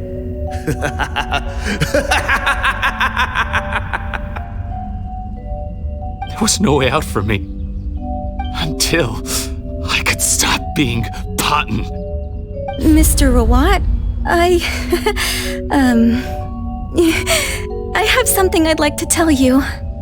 I became popular with women. This new potion you developed is fascinating. Genius, in fact.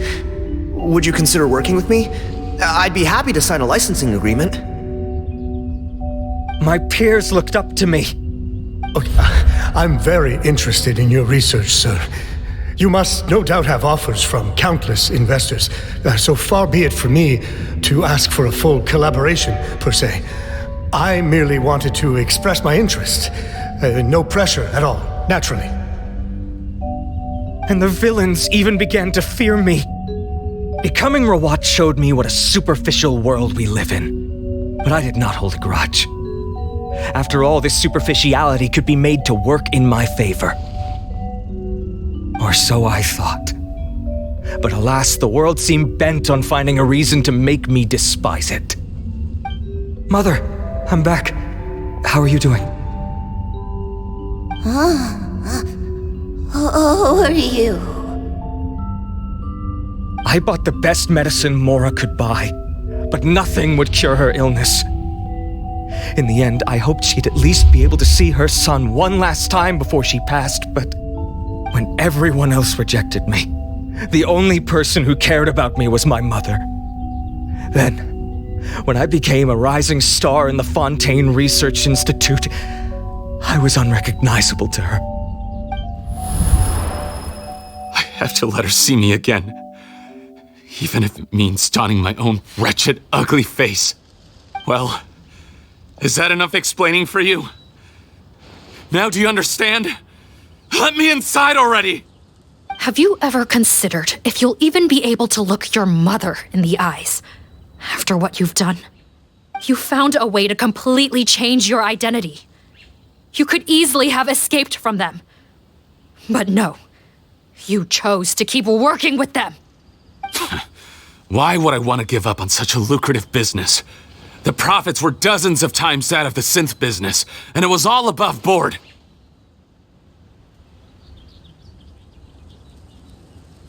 So you kept being a villain just for the money? Villain? By what standard? Is doing evil deeds really what makes someone a villain in your eyes? Or does it all come down to the way they look? None of you saw a villain when I was wearing my other face, did you? You have no right to judge me! You're all just fake people living in a hypocritical world! I regret nothing! My mother would understand! You're a villain to the core! But especially that tongue! Honestly, I don't see a villain when I look at your current face either. Don't humor me. You don't seem surprised by my confession in the least. How long have you known the truth? I didn't know anything for sure until you chose to take that potion bottle and spare our lives. But if you're asking when I started suspecting you, it was the first time you came to see me at the infirmary. I had to confirm my suspicions. That's why I chose to join this investigation. Are you kidding me? A young, promising researcher and a wretched criminal?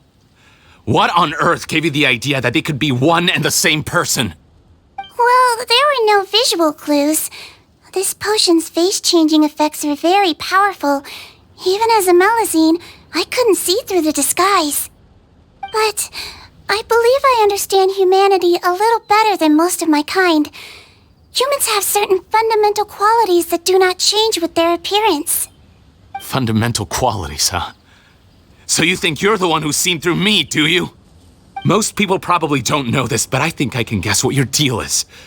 Melazine constitutions are very close to that of water, so it stands to reason that the potion should work on them too. You used it yourself, didn't you? That's why you have a human appearance. Sedswin? Yes, you're right.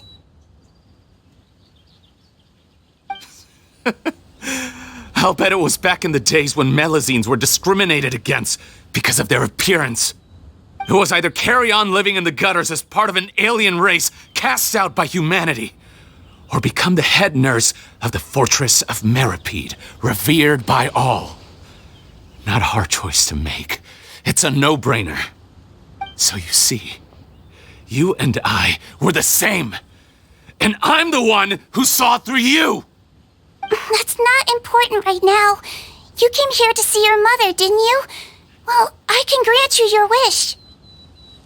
Huh? A head nurse. I'm not sure that's a good idea in his current state. Don't worry. Back in the warehouse when I traded the potion for our lives, I was doing it to test him. He was willing to risk sacrificing his only chance of escaping capture by opening the gate in exchange for the potion. Also, he could see his mother again. If nothing else, his concern for his mother is genuine. I see. So before you arrest him, please allow him to see his mother one last time. The Traveler and I will accompany him. You have nothing to worry about. All right. I understand.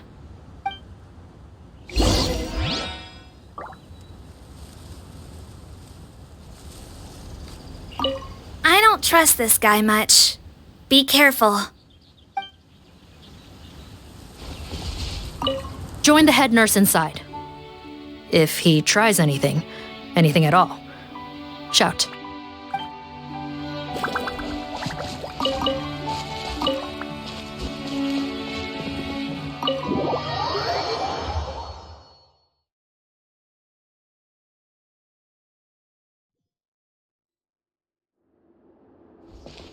Mom? It's me, Potton, your son. You recognize me now, don't you? Mom, what's wrong? I'm sorry, but I have some bad news. I examined your mother last time we were here, and it appears that due to her prolonged fever, she's lost her eyesight. What? Your appearance no longer has any bearing on her ability to recognize you. But there are always other ways to remind our loved ones who we are, wouldn't you say? No, it can't be. Please, Mom, open your eyes. It's me, your son, Potton. If you really can't see my face, then here, take my hand. Tell me you feel your son's hand. I've done so much to get to this point. Please, you have to recognize me.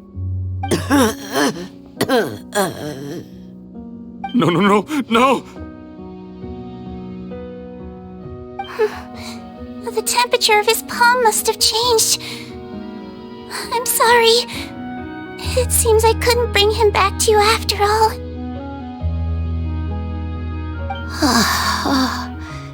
It's you. Thank you. Oh, of course. Mom, why will you answer her and not me? Why? No more questions, Potton. She's gone.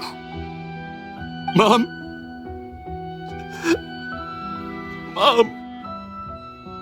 I'm sorry to say this, Potton, but you and I are not the same.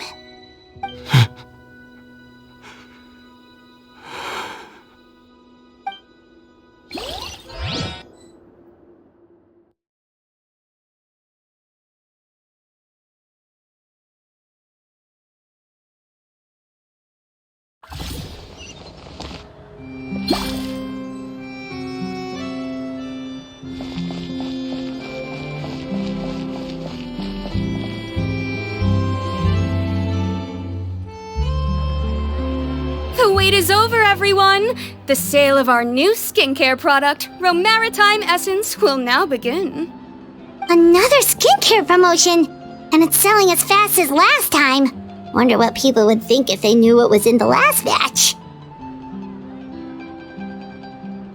Oh, Sedswin's here too! Hey, Sedswin! Oh, Traveler Paimon, hello! Oh, I hope you two got a good rest yesterday after all your hard work. Of course! Nurse's orders, right? Anyway, are you here to take notes for your next article? Actually, I'm mostly here to help Officer Morgan wrap up yesterday's case. Ah, that reminds Paimon. That stuff sold like crazy, didn't it? Is it gonna cause huge problems? Nope, there's nothing to worry about. Unless modified, Butterfly Dew is an excellent skincare product that's completely safe to use. Besides, officers have already retrieved all Butterfly Dew purchased on the market. Now it's just a matter of disposal. After consulting Monsieur and Nervulette, I came up with a way to neutralize any harmful effects, so it'll evaporate naturally without polluting water or soil. Wow, it's Sedswin to the rescue again! Thank you for serving as our consultant, head nurse. All the butterfly dew we recovered has been disposed of, according to your instructions. Great! Good job, everyone! Also, you mentioned you wanted a copy of Rawat's interrogation records. Well, technically, Potton's records. Anyway, I have them with me. Here. After he saw his mother for the last time, it was like all his mental defenses came crashing down. He put up no resistance during the interrogation and answered all our questions. We learned a lot. Apparently, the formula was something he discovered by chance while helping the criminal gang produce synth. Later, he came up with the idea to dilute it and use the resulting substance as a skincare product. Their supplier was Vache, but you could also argue that they were the ones doing him a favor. His operation helped Vache's gang dispose of an enormous amount of evidence. It made for a seamless collaboration. One man's trash was another man's treasure, and there were no loose ends. It's no wonder we never noticed what Potten's gang was up to. Vache again, huh? Is there still no end to the harm he caused? Make no mistake, the crimes of Vache and his accomplices will come to an end. It's only a matter of time. Since the flood cut off their supply of primordial seawater, they've been forced to resort to riskier methods, like using their private reserve to attack people on the street. Naturally, those attempts all ended in failure. After receiving numerous reports, we were able to zero in on the gang and eventually round them up. That sounds more like it. Based on what he told us in his confession, we pretty much had him backed into a corner, even though he made a point of distancing himself from the gang while disguised as Rawat. He tried to throw us off his tail by reporting his accomplices, giving him enough time to transform back into Potten and see his mother one last time. But there was one thing he hadn't anticipated. Even though Potten had been missing for a long time, we were very much still on the lookout for him.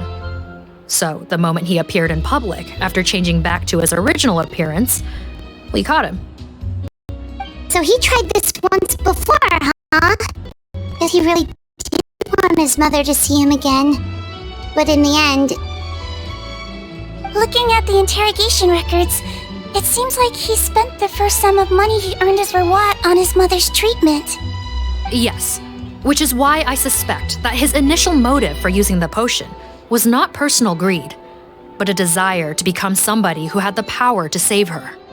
Even so, he went too far. In the end, he got what he deserved. I understand. Thank you for bringing me these records. Why did you want them anyway? Potten was one of my patients, so I need to put together a medical file for him. My teacher always stressed that a person's life experiences are just as important to their file as their medical history. Why are you still treating him like your patient? Isn't he kind of beyond redemption now? That may be true, but a patient is a patient, regardless of the choices that bring them to my care. One last thing, head nurse. Please keep everything you know about this potion a secret. It would be for the best if most of Fontaine knows nothing of its existence. I know my fellow officers and I will be able to sleep easier if that's the case. Of course, not to worry. Thank you for understanding. I'll take my leave then. So, Sedswin, did you really use that potion yourself? Why do you sound so surprised, Paimon? I told you all about it. It was quite a while ago now. You mean that story about the witch and the potion? So it was really, actually, genuinely a true story? Yes, it really, actually, genuinely was. But... I know. There are some secrets I can't tell anyone about. But considering everything we've been through together, I know I can trust you with them. Before I tell you, though, could you follow me somewhere? I want to pay my respects to an old friend. Of course!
Seriously, they're here too! Good to see you, traveler. Paimon. I trust all has been going well for you? Big news, everyone. The Udex is out of his office on important business. Is that genuinely something people would consider big news? Why wouldn't they? Important business is a big deal. Yes, you're quite right. When someone you care about requires emotional support, being there for them at the right time and place is of the utmost importance. After reading the Maréchal Phantom's reports, I had a feeling a trip here might be in order. Take note. That, my friends, is how Monsieur Neuvillette shows that he cares. We're both here for the same purpose, actually, to accompany Sedswin as she pays her respects to her late teacher.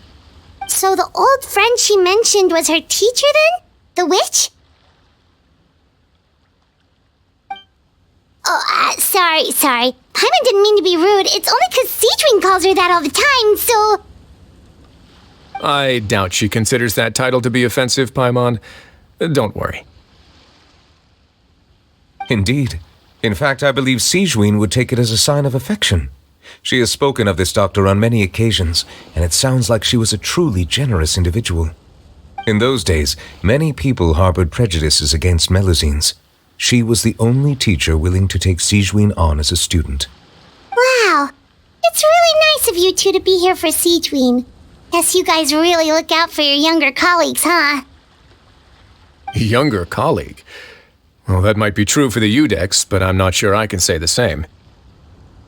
Sedswin served a sentence in the fortress of Meripede hundreds of years ago, and after she did her time, she decided to stick around. She's been an integral part of our administration ever since. Strictly speaking, the head nurse has been around longer than most people in the fortress, myself included. Pretty sure that makes me the younger colleague. She served a sentence? Yes. Long before I became Udex, there was an ancient law in Fontaine that prohibited any attempt to transform another species into a human.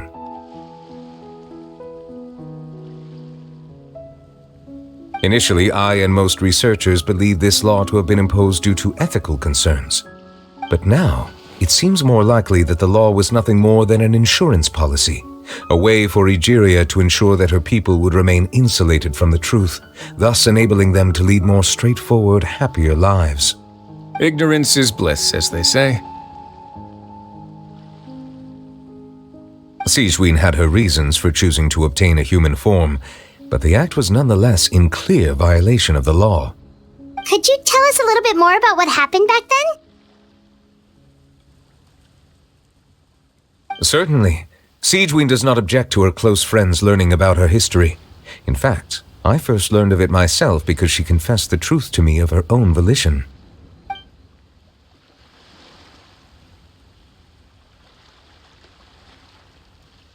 Even with their daughter so ill, they kicked you out?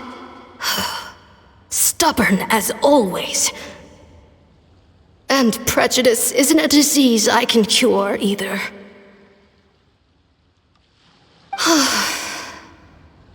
Shame that I don't have the energy to get over there.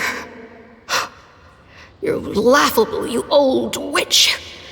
You want to save everyone in Fontaine, but you can't even save the patient before you. Master, what are you... I discovered a strange disease, one I suspect that every Fontainian suffers from. But without witnesses or proof, no one will believe me. I had no choice but to experiment on myself to find a cure, but I hit a wall. And as you can see, it took a wretched toll on me. Then I'll find a cure for you, and then you can go cure her. There's no need. I am beyond saving now. There's nothing you can do. But, Master... As I said before, a doctor's duty is to treat whatever ailments they can.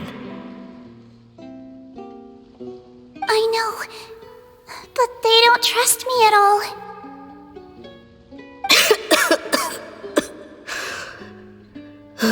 That girl.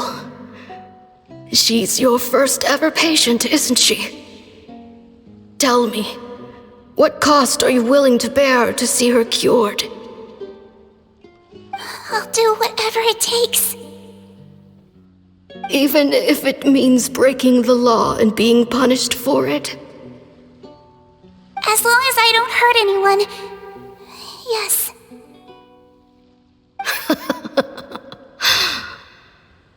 Spoken like a true student of mine. Then I shall make one more final gamble. And see my experiment through to its end. Leave me for now, and come back in 2 hours. If I am able to work this miracle, then I will have found a way to save all Fontanians, and I shall be able to help you treat that girl. If not, then it means there is one more disease in this world that I cannot treat. In that case, do not come looking for me. I will leave you a parting gift. An accidental discovery happened upon through my study of this strange disease. It has little use, but it will at least help you cure this one patient you can reach.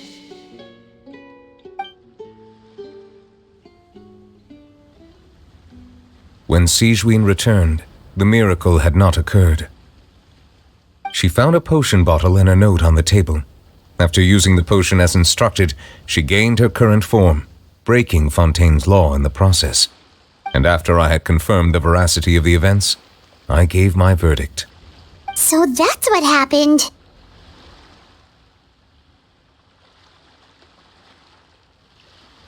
I fear Sedswin only understood the full story after the truth about the dissolution of Fontanians was uncovered. When I reflected on all this with that knowledge in hand, I felt a deep sense of regret. As I use the law to uphold justice, there are times when I cannot help but acknowledge its ruthlessness. After the final details of the events surrounding Sedswin's transformation came to light, I checked several sources and, thankfully, the legal code does not require Sedswin to shoulder any additional punishment.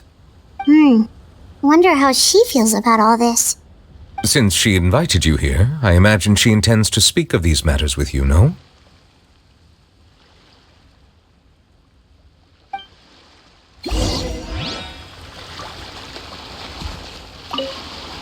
On behalf of the Maréchaussée Phantom, I would like to once again thank the Fortress of Meripede for your assistance in the response to yesterday's prison break. Our head nurse and the traveler in Paimon did most of the heavy lifting, I would say. Sedswin seems to be in good spirits. I trust work hasn't been too hard on her lately? Well, she might be the only permanent medical staff in the fortress, but there's plenty of people with medical knowledge willing to help her out. I am most relieved to hear it. The way you're asking after her well-being makes you sound like a concerned parent. Well, I won't lie. I've always seen myself that way. Showing your age a bit there, don't you think? Indeed. Actually, I often forget just how much older I am than you. Well, while we're on the topic, what did you do before getting this job anyway? Spend all day swimming in the sea from east to west and then north to south? Yes, and from the surface to the ocean floor on occasion. Wow. Impressive. Apologies, that was merely an attempt at humor. You can disregard what I said. That's impossible, I'm afraid. My imagination's already running wild.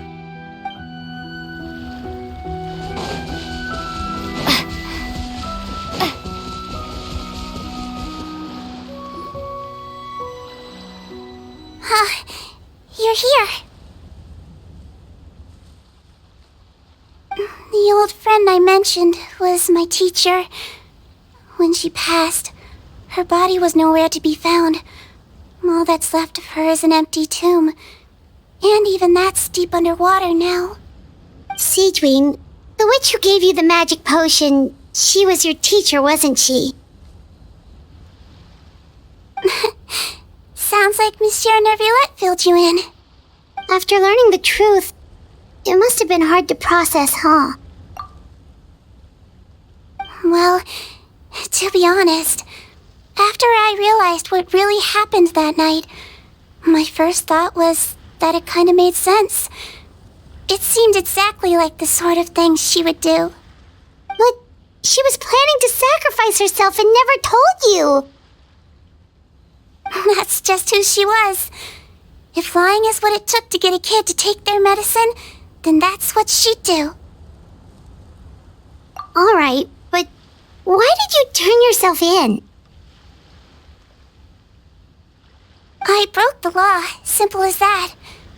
My teacher made her choice, and I made mine.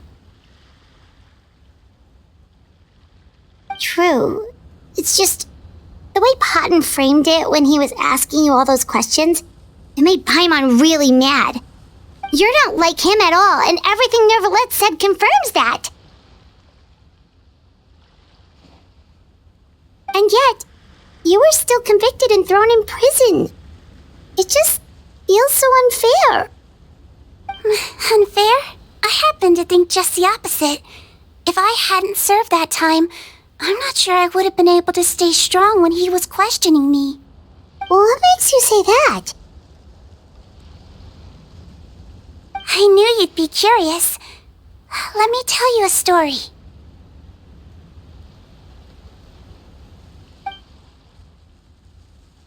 The verdict came down. This Melusine is guilty. The Iudex defended the authority of Fontaine law, but he did not confiscate the Melusine's medical kit. And so, the fortress of Meripede gained a new little doctor. She still wore her hood and raincoat, even though it never rained in the fortress.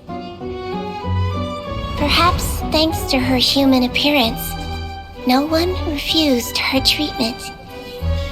She treated more and more patients, and her sentence grew ever shorter. Finally, the people of the fortress could not live without her, and though her sentence ended, she did not leave them either. Then one day, she received an invitation from the outside world. The location seemed familiar, and when she arrived, an old lady was waiting for her. She saw right through the Melusine's disguise, but didn't reveal it. Instead, she asked a question. Tell me, why do you think you gained the respect of so many people, despite being a Melusine? Because I look like a human? It's been 50 years, Sedswin, and you haven't aged a day. I think everyone knows you are not human. I finally found you, after all these years. I still remember, you know. It was you who saved me that night. But how? I was no longer a Melusine by then. Does it really matter if you're human or Melusine? I remember the warmth of your palm. It's quite unmistakable. And you know what? It hasn't changed one bit. You don't have to hide anymore, Sedswin. These days, everyone wants to make friends with Melusines. And I think that it's all because of you. I'm sorry I couldn't say this until now, but thank you, Dr. Melusine. Now that's an ending Paimon can get behind. After hearing everything Potton said, I wanted to tell him that it didn't matter who he looked like on the outside. But it was too late. The warmth in his palm had already disappeared. I tried to treat him, but the roots of his problem had nothing to do with his face.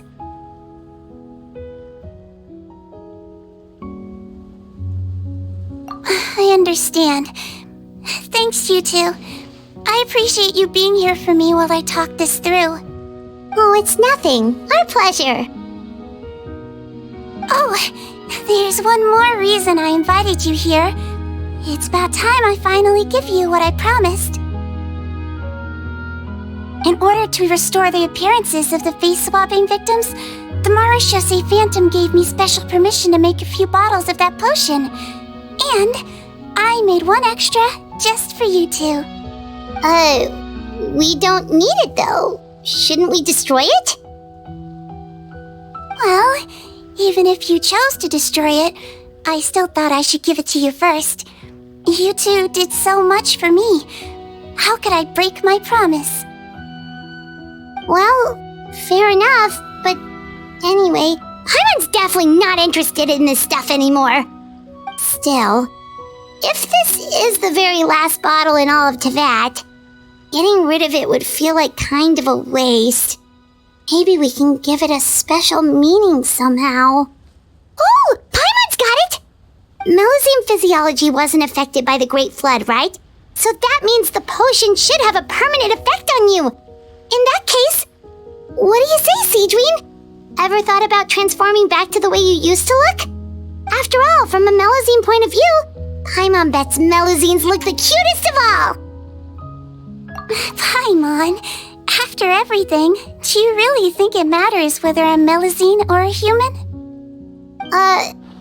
Well, what was Paimon thinking? You made up your mind a long time ago. Yeah, let's just destroy this thing. Leave it to me.